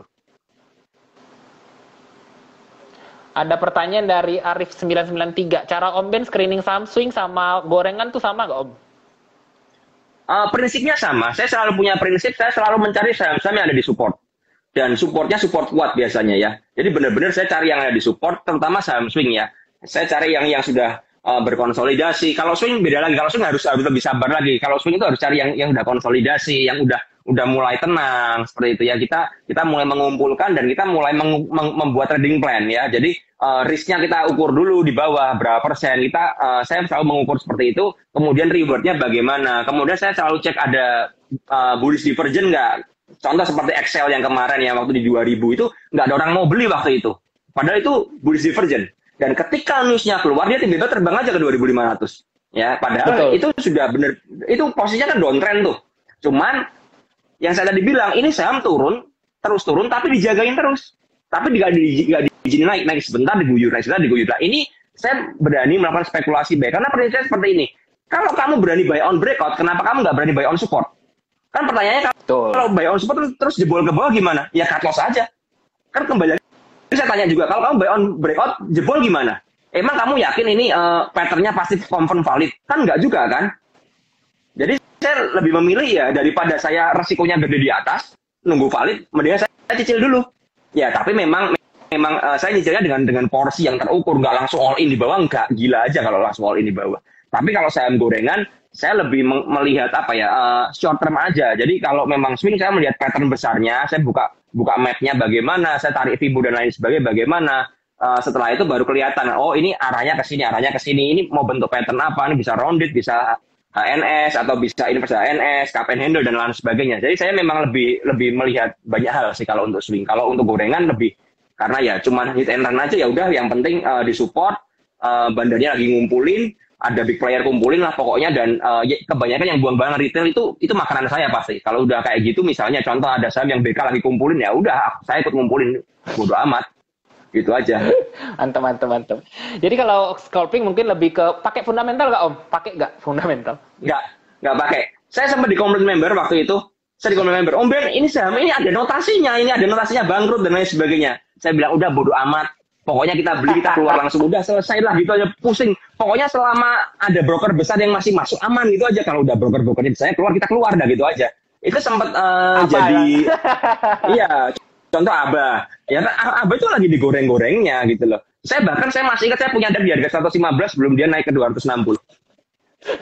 Bener di bawah kan, nggak ada yang mau beli tuh DAX 115. Gila aja apa beli DAX di 115. Nggak ada yang mau beli. Tapi ya kita melihat seperti itu ya. Ada potensi karena sudah terlalu lama dalam, tapi nggak jebol-jebol. Tapi memang ada potensinya seperti itu. Dan akhirnya ya ternyata kan keluar newsnya dan lain sebagainya, dan akhirnya tiba-tiba arah aja dia. Gitu aja sih. Waktu kompetisi nih dari Willy Victorian, Om Ben punya target nggak harian harus berapa persen gitu cuannya? Target sih enggak sih, cuman awalnya saya tidak punya, lebih santai awalnya. Karena apa? Karena waktu itu kan memang jujur aja tiba-tiba memang di minggu pertama itu saya bisa profit hampir 100% sudah. Jadi minggu pertama itu saya udah langsung 90 atau berapa persen ya. Sudah langsung kejar di situ. Saya melihat jaraknya agak jauh. Nyantai kan. Minggu kedua Daniel ngejar kan. Daniel kejar. Dan tepat di minggu kedua ini memang saya yang saya cerita, saya ada cut loss test yang sampai minus 10% itu. Dan minggu kedua itu saya memang jujur itu minggu terburuk ya. Dan minggu kedua secara weekly pun saya tidak masuk ke dalam 3 besar. Masih ingat saya hanya peringkat 7 waktu itu weekly-nya. Karena itu Daniel langsung tempel ke atas. Nah setelah itu benar-benar saya mulai tidak ada target, tapi targetnya cuma satu, dia menjauhi Daniel gitu aja pokoknya deh. Pokoknya dia lari, aku harus lari gitu aja. Udah gitu aja ya, karena kita kompetisi kan. Dan itu kalau ngomong melelahkan ya melelahkan sekali karena jujur aja saya biasanya itu sehari saya kalau scalping cuma punya target 5 sampai 10 juta aja. Udah cukup lah. 5 sampai 10 juta ya. Sekarang saya minimal 10 juta ya karena dengan aset saya yang terus bertambah saya minimal 10 juta aja. Jadi kalau di bawah 10 juta itu nggak oke, tapi kalau ya di atas 10 udah oke. Kadang-kadang dikasih 50, kadang-kadang kemarin malah pernah sampai 150 dalam sehari itu ya oke banget gitu. Tapi itu membuat saya lebih nyaman karena saya selalu menetapkan target minimal aja supaya nggak ada beban. Ketika kita trading nggak ada beban, saya selalu bilang trading itu harus fun ya, harus fun. Kalau trading sampai nggak fun berarti Betul. ada yang salah dengan cara trading kamu. Jadi seperti itu. Jadi kalau memang oke lah, saya bilang misalnya 10 juta saya bisa konsisten aja selama 20 hari bursa, saya bisa dapat 200 juta. Sekarang kerja apa yang seperti itu 200 juta. Jadi udah ya apa ya belajar mensyukuri juga ya, Jadi bener-bener itu yang membuat psikologi saya cukup tenang dan stabil sih sebenarnya. Seperti itu. Ada yang nanya dari Yahya Hartono, trading plan Om Ben keganggu enggak minggu ini gara-gara mungkin yang kemarin ya, tragedi Bukalapak bikin kita lagi. Keganggu lah. Rusuh itu keganggu banget. Jadi jujur aja plan-plan swing PPC juga banyak yang kena cut loss gitu loh. Karena ya saya bilang sama member waktu itu ya, ini kita menghadapi market yang bergejolak lagi. Jadi ya sudah, kalau sudah kena cut loss disiplin. Jadi benar-benar saya selalu bilang sama member, apapun yang terjadi disiplin dulu, cut loss. Nanti seandainya kita mau buyback aja. Tapi jangan sampai kita nggak mengikuti plan kita. Jadi gitu. Saya terganggu, tapi itu adalah bagian dari hal yang nggak bisa kita kontrol. Saya bilang sama member, yang bisa kita kontrol itu bukan market, tapi yang bisa kita kontrol adalah loss yang akan kita terima dengan cara memasang stop loss. Kalau profit kita nggak bisa kontrol, karena kita nggak ngerti kan mau dibawa rally kemana ya. Jadi kalau profit bagaimana? Ya taking profit separuh, pasang aja trailing stop atau stop lossnya dinaikin. Tapi kalau kerugian itu paling bisa kita kontrol ya. Jadi saya prinsipnya seperti itu sih. Oke, pertanyaan dari Adas. Om Ben berarti screening tarik broksumnya dari berapa lama ya? Apakah dari satu week gitu atau berapa lama gitu untuk deteksi biar tahu bandar aslinya gitu? Saya tidak pernah memakai cara apa ya? Tidak pernah ini ya. Saya jujur aja saya tidak pernah memakai ini patokan ya harus berapa lama. Itu sangat tidak pernah sekali. Saya lebih pakai seperti ini. Saya lebih pakai penggabungan dengan TA ya, price action ya. Jadi saya lihat secara volumenya, saya lihat ketika harganya mulai bergejolak, volume mulai keluar. Nah, itu mulai saya tarik di situ. Siapa yang beli, siapa yang jual. Tapi tidak semua saham bisa kita tarik secara broksum. Ada beberapa saham yang mix, yang random dan kita nggak bisa nemu nih. Ini broker summary-nya bagaimana, kita nggak akan bisa ketemu lah. Intinya seperti itu. Jadi harus benar-benar, saya selalu ngajarin, kita boleh lihat broksum tapi back to TA dulu. Kalau saya prinsipnya seperti itu sih.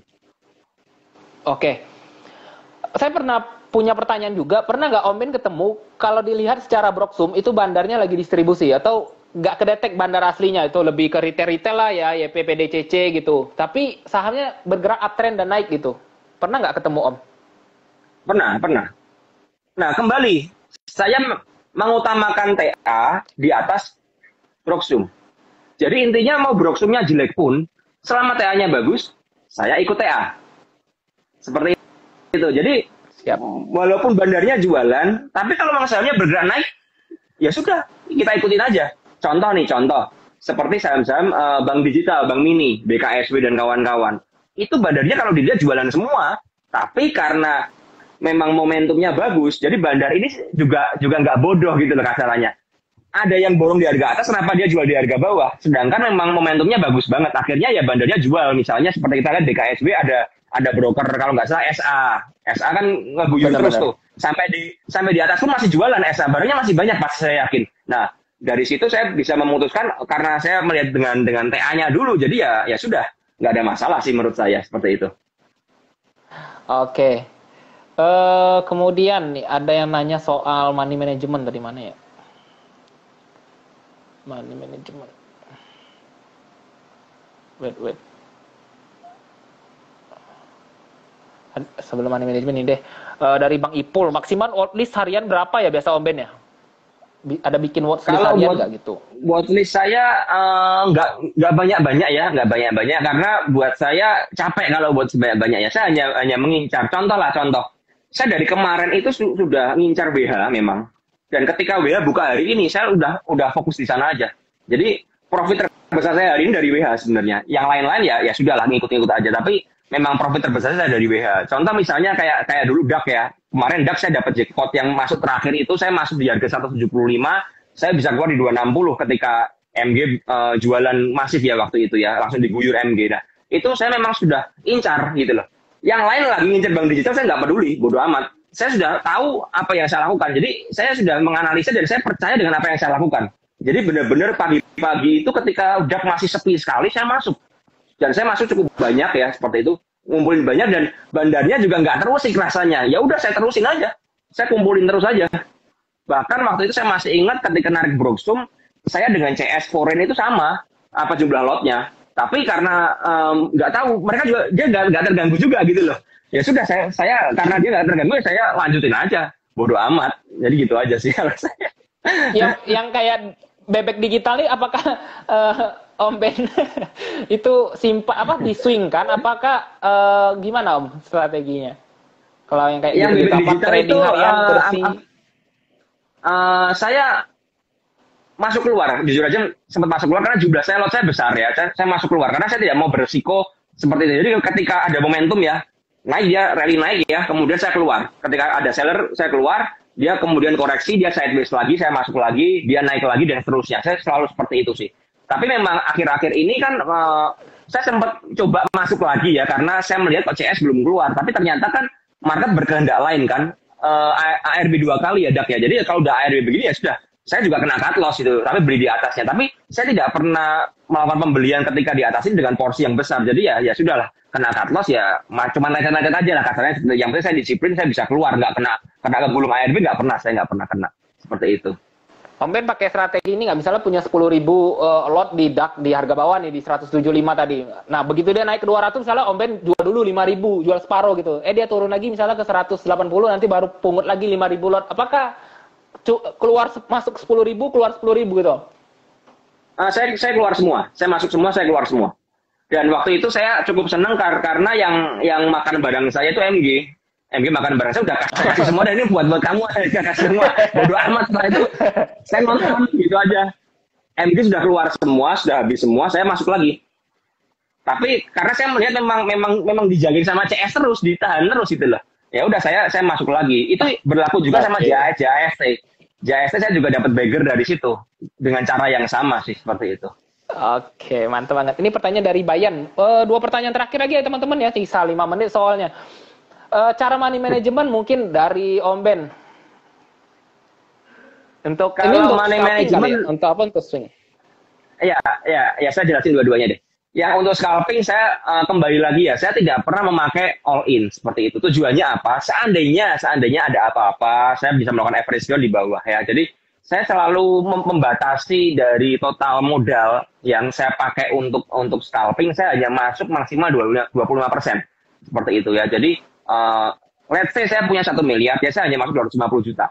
Saya tidak pernah masuk banyak, kecuali di beberapa kondisi tertentu memang saham ini lagi didorong oleh bandarnya, lagi benar-benar bergerak naik dan ini benar-benar bagus seperti itu ya. Saya tambah lagi. Tapi saya selalu melihat average saya. Dan saya selalu melihat apakah saya bisa keluar atau enggak. Karena kan saya main saham gorengan nih. Enggak lucu dong saya misalnya contoh, bid overnya cuma ribuan, saya punya 20.000 lot. Enggak bisa keluar kan nanti. Nah, saya harus memastikan bahwa saya itu punya lot yang bisa saya keluar. Seperti itu. Jadi, saya selalu hitung resikonya. Lalu kalau untuk scalping, money management saya itu lebih panjang. Karena kita ngomong scalping ini time frame-nya kan lebih panjang ya. Jadi, buat teman-teman dan beberapa member kadang-kadang nggak sabar. Ini jalannya kapan nih? Namanya aja scalping. Namanya aja swing. Kalau kita swing, kita harus kita tidak bisa memaksa bandarnya langsung gerakin cepat, enggak. Tapi kita sabarin bersama dengan bandar. Makanya saya selalu cicil porsinya misalnya 10% atau 20% dulu. Nanti ketika dia terkoreksi di area support, tambah lagi. Ketika dia terkoreksi di area support, tambah lagi. Nanti misalnya nggak dapat, dia rally ke atas, ya sudah kita nonton dulu. Ketika setelah rally, dia pasti di saat itu akan koreksi lagi kan. Ya, ketika dia koreksi, kita mau average up nggak ada masalah. Tapi harus benar-benar, saya selalu mengajarkan strategi money management piramida. Artinya apa? average di bawah lebih besar kita pembeliannya, di atas lebih kecil. Artinya average up tidak boleh lebih besar daripada modal awal kita. Saya selalu kalau average up maksimal separuh dari modal saya. Tujuannya apa? Saya pingin average saya serendah mungkin. Jadi saya nggak ngejar profit segede mungkin, tapi saya lebih melihat ini loh resikonya. Jadi ketika misalnya ya contoh ya beberapa saham seperti BEX itu saya punya di harga 90. BEX itu saya swing dan saya udah lama nungguin BEX itu nggak naik-naik, udah kesel banget. Tapi ya sudah, saya punya di 90. Nah, ketika dia bergerak naik kemarin, saya average up-nya di 103. Ketika dia koreksi saya ambil di 103. Itu pun nggak gede. Jadi average saya cuma naik ke arah 95. Artinya apa? Artinya seandainya BEX itu ARB sekalipun, saya masih profit. Ya paling sakit hati kan, oh ini kenapa profitnya gagal. Tapi at least saya nggak loss. Dan itu membuat apa ya? Jujur portofolio swing saya tidak pernah merah tiap bulan karena saya melakukan itu terus.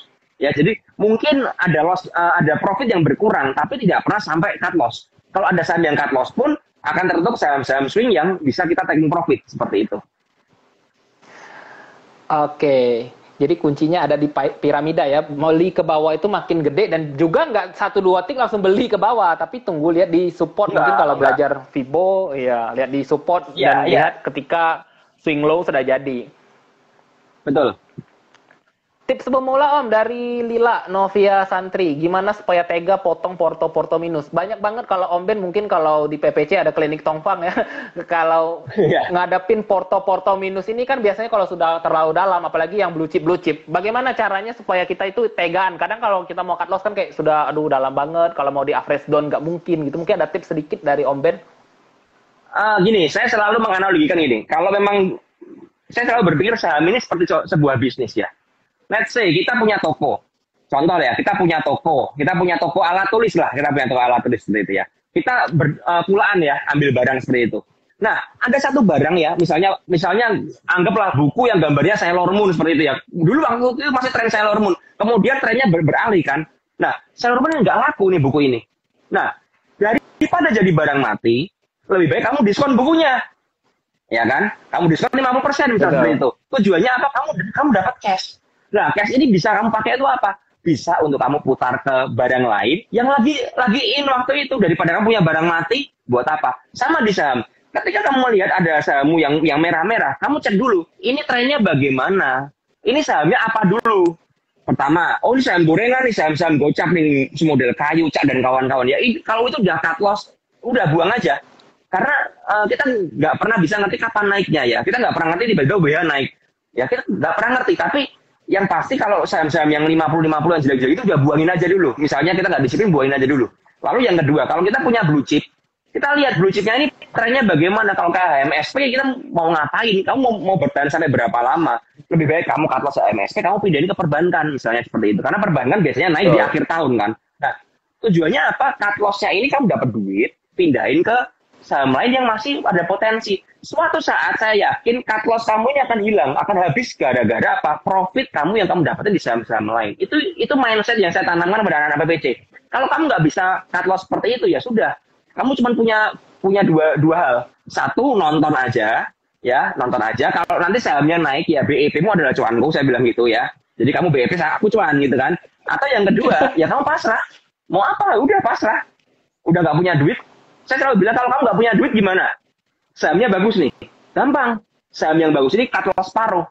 Separuhnya gimana? Belikan di average bawah.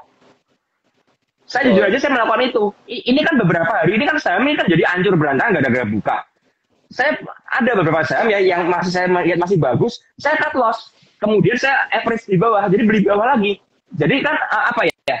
Saya kan ada loss ya, tapi saya percaya karena ini masih bagus. Nanti ketika minggu depan mungkin marketnya kondusif, sahamnya akan kembali naik. Nah, saya bisa profit di saham ini gitu loh, untuk menutup loss saya yang lama. Kalau saya tidak mau melakukan itu, saya nggak disiplin, pasti akan rusakin psikologis saya. Dan ketika saya sudah rusak psikologisnya, udah berubah semua, udah bubar lah. Pokoknya psikologis nomor 1 buat saya deh, gitu aja.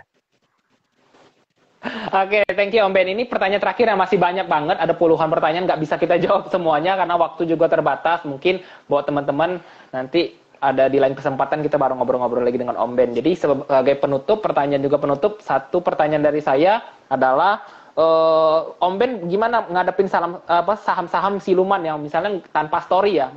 misalnya kayak seger, pedes gitu. Emang kan Om Ben ini spesialis di saham-saham yang nggak punya story gitu, saham-saham siluman lah kita bahasanya.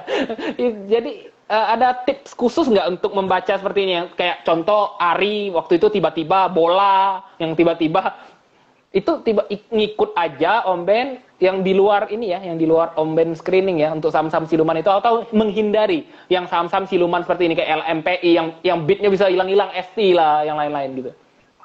LMPI saya punya. Saya dapat LMPI ya. Jadi buat teman-teman jangan masuk nanti saya guyur. Saya jujur aja tadi masuk LMPI. Kan arah kan dari LMPI kan. Iya. Jadi tipsnya adalah menurut saya ya, saya pribadi saya tidak akan bermain di saham-saham yang saya tidak bisa kuasain dan saya tidak bisa baca polanya ya. Jadi mau saham itu arah berjilid ya sudah bodo amat. Saya masih punya banyak saham yang bisa saya baca karena begini. Ketika saya nggak bisa menganalisa, berarti saya akan memakai yang namanya feeling atau hanya murni judi. Itu membuat winning rate saya rendah. Ketika saya bisa menganalisa dan bisa membaca pergerakannya, akan membuat winning rate saya tinggi. Karena itu saya selalu bilang kan, kalau ada orang yang bilang saham itu ada judi, ya saya bisa mengiyakan. Tapi ini judi yang terukur. Judi pun ya kalau orang yang tahu permainan di kasino dan benar-benar jago, dia akan hanya bermain di meja yang winning rate-nya tinggi. Saya pernah ya, jujur aja saya ceritain ya, saya pernah ke Makau.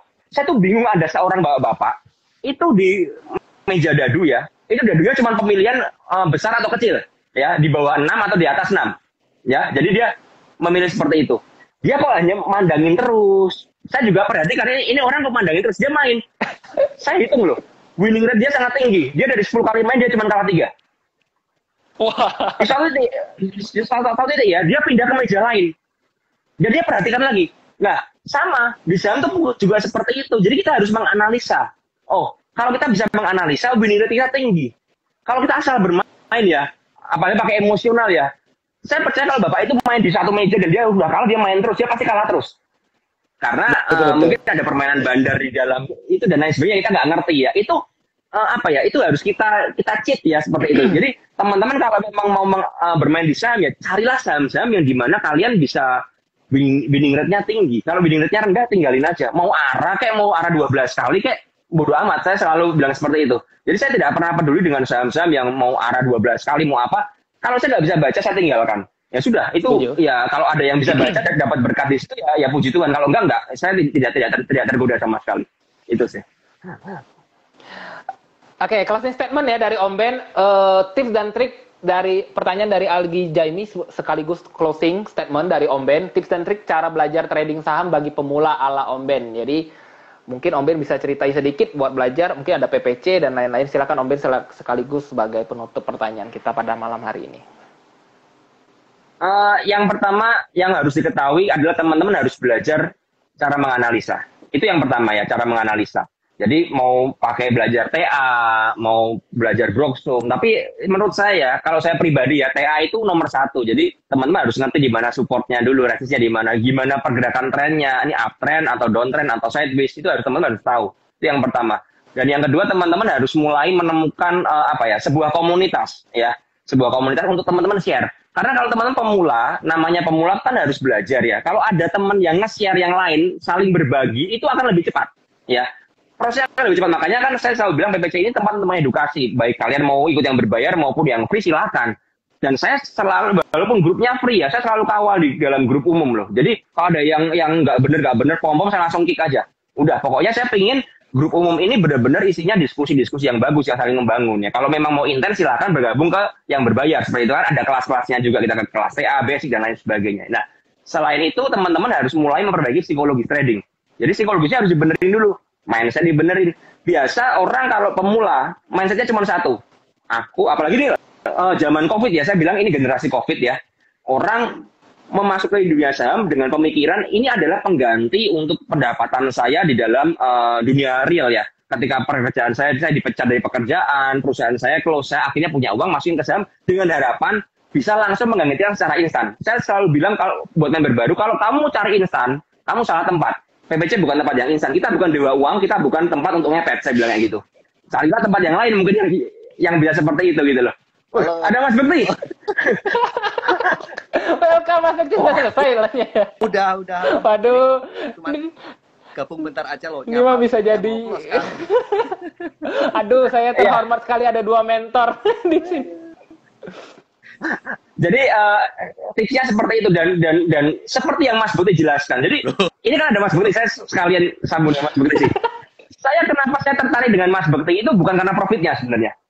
Jadi waktu itu saya lihat Mas Bukti itu pertama di IG Live-nya Mbak Alin. Saya masih di Surabaya, saya masih ingat. Saya di kontak teman saya. Ini loh ada scalper canggih nih, bisa profit sampai transaksinya sampai 2,4 triliun waktu itu.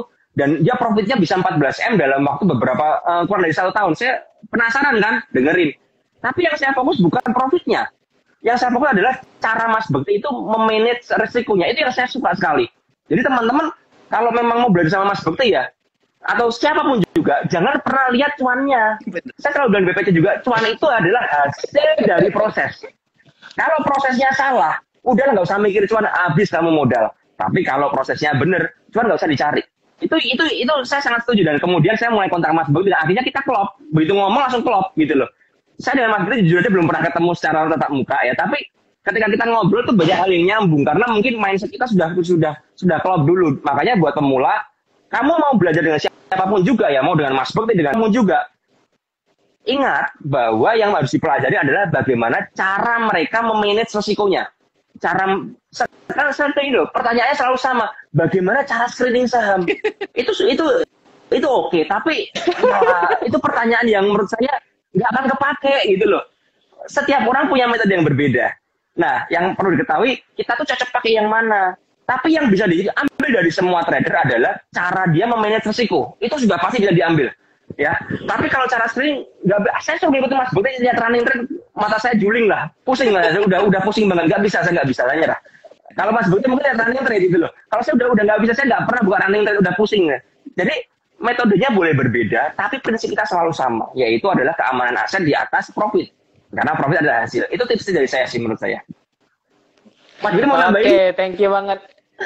Ya, silakan Mas Bekti. Waduh, ini kalau ada Mas Bekti minta 1 jam. Enggak, ini cuma kebetulan aja. Jadi saya juga habis kan. Ini benar-benar ya. Seru kan, ada band, dua band, yang satunya band, yang satunya juga band gitu. Makanya saya buka gitu kan. Diajak join, tapi nggak apa-apa. Tapi gini aku ingin nyampein, gini kok. Viewernya kok 900 tiba-tiba ya. Iya. Gila Arana ini bandar masuk kita dikatrol bandar. Iya. Jadi ini bandar masuk nih. Diaga bandar nih. Om Ben sampein menurutku bener banget kok. Itu udah bagus banget, itu udah intinya seperti itu. Saya juga belum pernah ketemu Om Ben, tapi pertama kali kita telepon, kemudian kita juga punya rencana buat live IG live YouTube ya waktu itu sama Michael. Itu waktu memang bener. Kita langsung sefrekuensi karena kita memang udah sama-sama. Oh, ternyata ada juga nih orang Ungaran gitu kan ya yang scalper juga ini bilang gitu. Cuman mungkin ya itu tadi metodenya yang berbeda-beda juga tidak masalah, tapi yang paling penting bagaimana cara kita itu bisa memanage resikonya, melindungi aset, bagaimana cara kita style trading, itu penting banget itu aja gitu. Jadi apa yang udah diungkapkan udah bagus sih Om Ben gitu. Oke, thank you Mas Bekti. Waduh, ini mah komplit. Komplit ini mah kebetulan. Mumpung ada bandernya, mending nanya, ada yang nanya nih. Bandar apa saham yang naik 5 hari 4 malam apa nih? Mumpung ada bandar. Mas Bukti mau bisa mau nggak apa? Mungkin mau haka fire Mas, sama-sama batu bara kan? Saya mau nanya dong, izin nanya dong. Ini Om Ben keganggu nggak waktunya? Enggak, saya santai aja. Enggak ya. Mas lagi keganggu nggak nih waktunya? Kalau enggak, saya mau izin nanya nih. Saya izin dulu nih sama. Kok soalnya Om Ben belum makan tadi, saya izin dulu nih. Oh enggak apa-apa, saya santai kok. Mas Bek, mungkin gimana? 5 menitan deh, aku masih bisa sih 5 menitan gitu. 5 menit ya teman-teman ya, sorry banget ya karena Mas Bekti ini loh barusan live banget gitu, jadi jangan sampai kecapean juga, bandar butuh istirahat ya. saya izin nanya ini aja sih, saya penasaran banget. Om Ben main di saham bola nggak? Mas Bekti kalau nggak salah ada di bola soalnya. Ya. Om Ben main juga nggak? Nggak sempat ikut saya. Nggak. Saya sempat ikut. Oh bola nggak ya? Nggak sempat ikut. Waktu itu Mas Bekti, saya bilang sama Mas Bekti, sepertinya kita jangan sekapal, saya minder sama Mas Bekti, saya takut diguyur. Udah saya bilang Mas Budi jangan masuk JAK sama JAST ya, saya bilang gitu ya. Udah masuk di bola dan lawan-lawan aja, pokoknya cari yang gede-gede aja, saya bilangnya gitu. Ya, jadi menurut saya itu Mas Benz ada keunikan yang menurut saya dengan Om Ben tuh masing-masing punya ciri khas sendiri. Saya bisa nebak kadang kalau saya tuh lebih suka memang saya bermain di saham-saham yang volume jumbo karena saya ingin ketika masuk itu saya nggak kesusahan jual, artinya saya benar-benar pengen jumbo. Tapi kadang Om Ben yaitu uniknya, bahkan mungkin kalau saya disuruh niru Om Ben, saya belum tentu bisa. Karena Om Ben tuh kadang malah justru cari saham yang mungkin nggak ada historisnya. Dia cari saham yang benar-benar kecil, tapi dia bisa maintain saham itu bisa up gitu kan. Saya sendiri kadang juga nggak habis pikir kok bisa ya gitu kan. Mungkin sebaliknya akan sama yang terjadi sama Om Ben. Om Ben mungkin pilihan-pilihan saham saya mungkin nggak suka, tetapi ya itulah masing-masing yang namanya sebuah trading saham itu kan sebuah seni, sebuah perbedaan menurut saya. Justru malah yang bagus itu dari perbedaan itulah menurut saya. Tapi dari perbedaan itu sama-sama punya tujuan di mana kita itu selalu yang namanya cari profit, dan yang kedua selalu berpikir gimana keamanan aset itu selalu lebih utama. Udah konsepnya cuma itu. Gitu. Jadi awal masuknya Mas Bekti kayaknya nabrak running trade aja ya kalau bola ya. Tanggal 27 Juli soalnya ada volume spike itu, tiba-tiba volumenya gede dan arah. Ya. Dan Mas Bekti kayaknya sengaja nahan. Biasanya kalau Mas Bekti ini tipenya nahan di arah ya. Ya, karena kalau saya pribadi saya jujur kalau saat ini saya pernah trading di bola, saat ini saya sudah keluar dan saya bersyukur sudah keluar di 1100. Jadi saya sudah bersih sekarang. Saya kasih tahu sekalian, jadi aku udah nggak ada di sana gitu. Jadi kalau kalian keguyur Bandar keluar langsung bolanya suspend ya. Tapi hari Bandar keluar langsung suspend bolanya nih. Kalau hari ini aku masih buka. Aku udah masih buka itu. Aduh, tutup lapak lagi deh. Iya, buka kemana kan Mas? Aku cut loss Om. Jadi aku karena beli pagi, ternyata kok mungkin di short bawah, aku udah psikologi saya takut karena arahnya kan susah ditebak kan, dia volumenya terlalu jumbo sekali. Tapi ternyata agak siangan dia diangkat. Tetapi bagi saya itu cut loss saya masih terukur sekali ya, tidak seintens, tidak segede si Daniel gitu. Daniel gede cut loss ya, saya lihat. Iya, di screenshot tuh kodannya. Saham buka, soalnya nyagain CG ya, CG jualan terus sama guyurannya. Wah, ini hari ini udah masuk lagi loh CG. Sudah buyback CG hari ini. Dia buyback ya? Kayaknya suatu ketika aku punya ide nih. Kita itu harus live entah itu YouTube atau Zoom, tapi kayak orang-orang yang sering di pasar modal. Jadi orang-orang siapapun, aku, Om Ben, Daniel, kumpulin semuanya Om, seru itu Om. Iya, saya lagi ngajakin Ko Daniel. Ayo kok, aku bilang. Dia bilang saya itu nggak kayak Mas Bekti punya tips dan trik yang bisa dikasih tahu. Saya mah sembarang beli aja, dia bilang.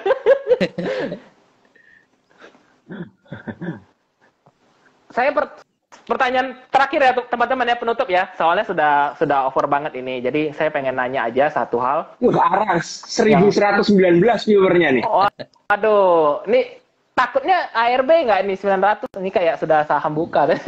Lewat dari 1000 katanya ya 1100. Bentar lagi Uma ini. Aduh, habis ini kalau IG, Om Ben nanti saya izin share ya IG IGTV-nya ke komunitas PPC ya, yang gratisan, yang di grup. Boleh. Izin share ya.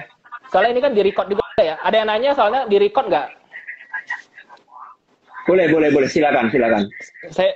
Nanti linknya saya share ya teman-teman PPC. Thank you udah hadir juga. Ini kebetulan sama ada Mas Bekti. Jadi nanti IGTV-nya saya share.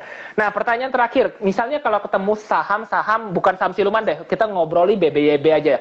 Om Ben dan Mas Bekti pasti ada di dua saham ini kan ya. Ngikutin BBYB kan sampai di pucuk ya. Mulai dari gopean ikutin ya Mas Om Ben ya. Mas Bekti juga kali ya. Dari 500-an apa waktu 1000-an Mas Bekti baru in? Aku kurang lebih di 900-an in. Tetapi karena aku seorang scalper ya, artinya aku lebih suka tiap hari itu selalu lepas, tetapi hari berikutnya saya ambil. Bahkan hari tadi, kemarin, saya cukup hampir bisa dibilang di BBYB selalu win. Nggak pernah cut loss gitu. Jadi yang saya lakukan adalah tapi ya walaupun dengan modal yang terukur nggak selalu jumbo ya intinya, tapi saya selalu win di BBYB. Jadi tiap hari selalu ada peluang. Jadi tiap sore saya lepas. Besok lagi kalau mungkin pas manggung ada gejolak lagi kan, biasanya justru kanan yang tebel disikat terus kan ya kan. Saya juga ikut-ikutan di sana gitu. Gitu aja sih.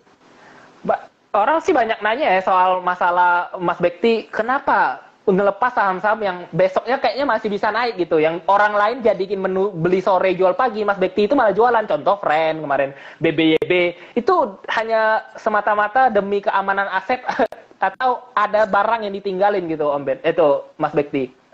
Kalau untuk ada memang yang harus privacy ya, Ben, aku nggak bisa ungkap, tapi yang Bener, jelas ya. aku cuman bisa bilang intinya memang kadang aku ya keluar itu kan bahasanya kalau orang bilang bebas gitu kan, jadi saya pengen jual ya jual gitu aja sih. Jadi ada memang Prinsip lah ya, Mas Bekti. aku nggak bisa ungkap semua nanti. Prinsipnya bandar bebas. Kalau Om Ben gimana? Misalnya barang-barang BBYB sudah kolek di harga 500 atau 900 gitu. Apakah di keep atau sama kayak Mas Bekti gitu? Pasti dikeluarkan bersih, besok pagi baru masuk lagi gitu.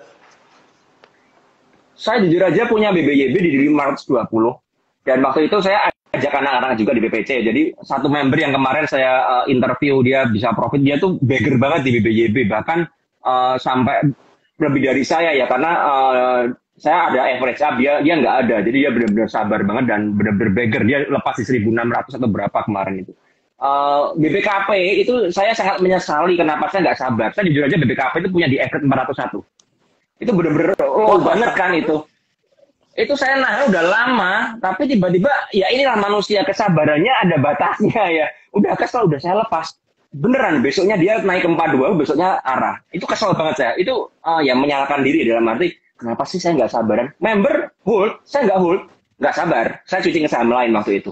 Tapi ya itu bagian dari resiko lah. Tapi karena ya kembali lagi saya dengan Mas Budi kan punya style yang berbeda. Saya ada scalpingnya, saya ada swingnya. Jadi yang tadi saya jelaskan, kalau memang saham-saham yang udah lama banget ya kayak BBKP itu kan nggak gerak-gerak, udah berapa bulan coba itu 2 bulan nggak gerak-gerak gitu. Nah itu saya cicil masuk di situ. Udah sabarin aja, buy and hold. Saya back itu juga saya buy and hold. Udah saya tutup mata. Saya bahkan waktu BHIT itu turun ke 52 saya beli malahan. Ketika orang lain takut saya beli. Saya buy and hold dan saya sudah siap. Tidur setahun pun saya sudah siap waktu itu. Udah. Tapi ternyata kan bisa sampai 143 dan saya bisa jual di 120-an lah kira-kira waktu itu. Ya udah, itu jadi beggar lagi kan. Cuman ya kita beda style aja. Kalau saya jadi saya punya 2 porto kan yang terpisah. Kalau yang scalping ya scalping. Saya tidak pernah scalping, jadi swing nggak pernah. Jadi benar-benar kalau di porto scalping ya udah. Kalau di porto swing nggak pernah jadi scalping gitu loh. Jadi intinya ya sudah. Kalau di porto swing pun saya jarang lihat memang jujur aja. Karena semakin kita sering lihat ya, manusia akan tergoda merealisasikan profit. Karena jujur ya, mesti mikir kan, wah nanti kalau loss gimana, ini taruh turun gimana, udah profit 30%, kalau jadi 20% gimana. Nah, caranya adalah saya pakai trailing stop, dan saya nggak pernah lihat lagi, sudah masa bodoh. Pokoknya yang penting saya profit, gitu aja. Sudah profit, tinggal itu dikawal pakai sistem. Kalau kena ya sudah, kalau nggak kena ya dia naik terus. Gitu aja kalau saya. Oke, itu ya pentingnya. Tapi kalau Mas Bekti apa ada porto swing juga Mas Bekti? Iya, yang saya seperti kalau kayak Om Ben itu kan. Saya juga pakai beberapa sekuritas gitu kan.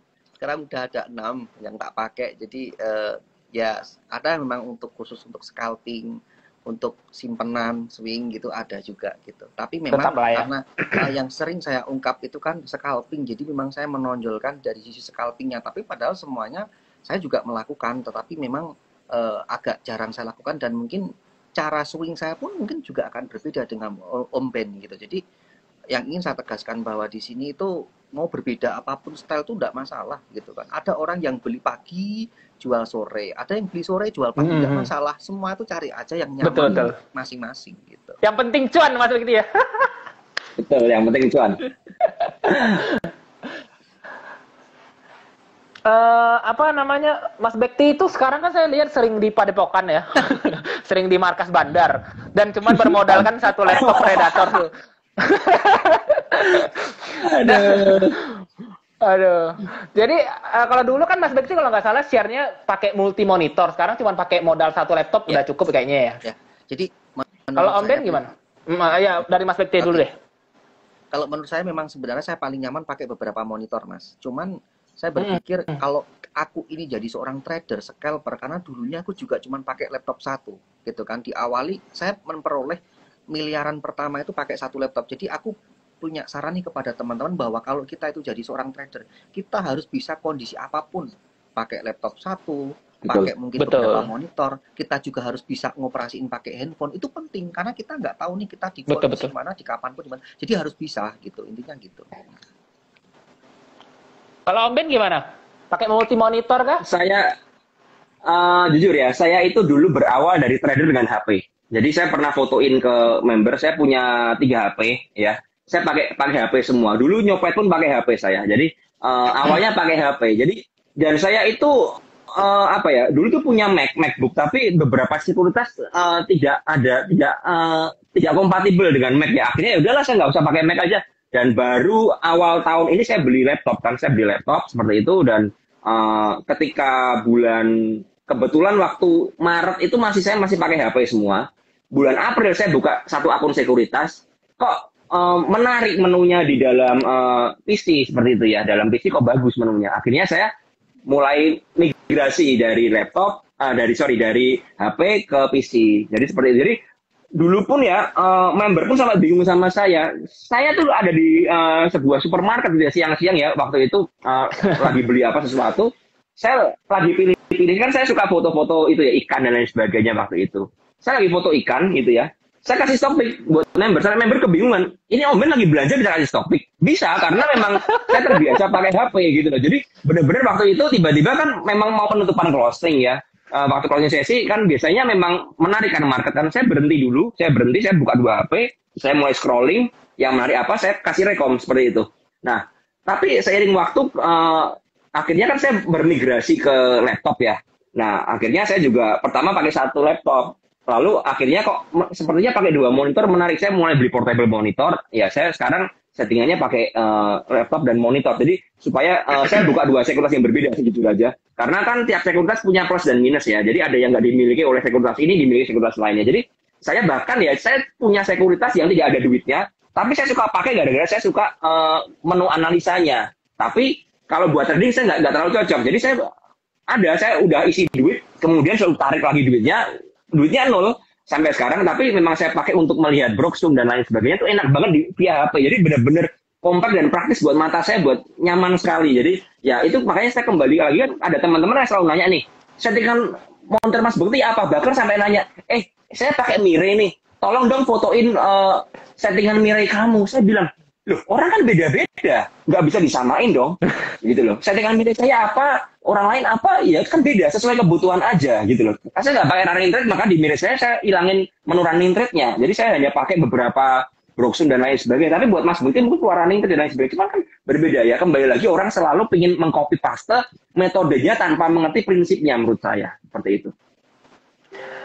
Oke deh, thank you ya. Sudah jadi 2 jam nih Om Ben.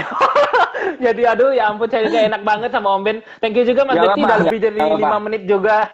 Thank you ya ilmunya. Semoga 1.200 hampir 1.300 orang pada malam hari ini semuanya mendapatkan manfaat. Om Ben bener-bener hari ini buka semua rahasianya. Thank you banget Om Ben. Buat yang mau belajar silakan bisa join ke Telegram free-nya PPC. Di situ ada Om Ben, ada Mas Bekti juga kalau nggak salah di PPC free. Ada juga biar bisa ngobrol-ngobrol teman-teman. Dan saya juga ada di Telegram. Dan buat teman-teman yang mau belajar silakan langsung hubungi Om Ben aja untuk langsung belajar. Dan jangan lupa untuk selalu bersyukur saja, dan profit akan selalu ada dengan cara kita disiplin. Mungkin itu aja closing dari saya. Apa ada tambahan dari Om Ben dan Mas Bekti untuk closing teman-teman kita pada malam hari ini? Silakan.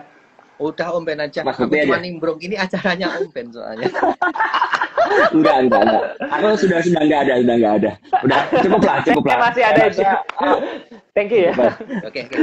Saya masih ada janji live sama Mas Bekti, nanti belum deh, tunggu Kak Puputnya sembuh juga sama Ko Daniel, nanti semoga ada kesempatan lain kali juga bisa ngobrol-ngobrol dengan Om Ben lagi. Jangan kapok ya Om Ben ya, katanya sejam jadi 2 jam. Enggak. Thank you ya Mas Bekti, thank you. Siap. Semoga ada kesempatan kita bisa ngobrol lagi yang lebih seru lagi. Thank you Mas Bekti, thank you Om Ben, thank you semua viewer. Jangan lupa tag nanti di story, nanti kita akan repost. Thank you teman-teman, sampai jumpa kembali. Salam cuan sakti, see you. Dadah.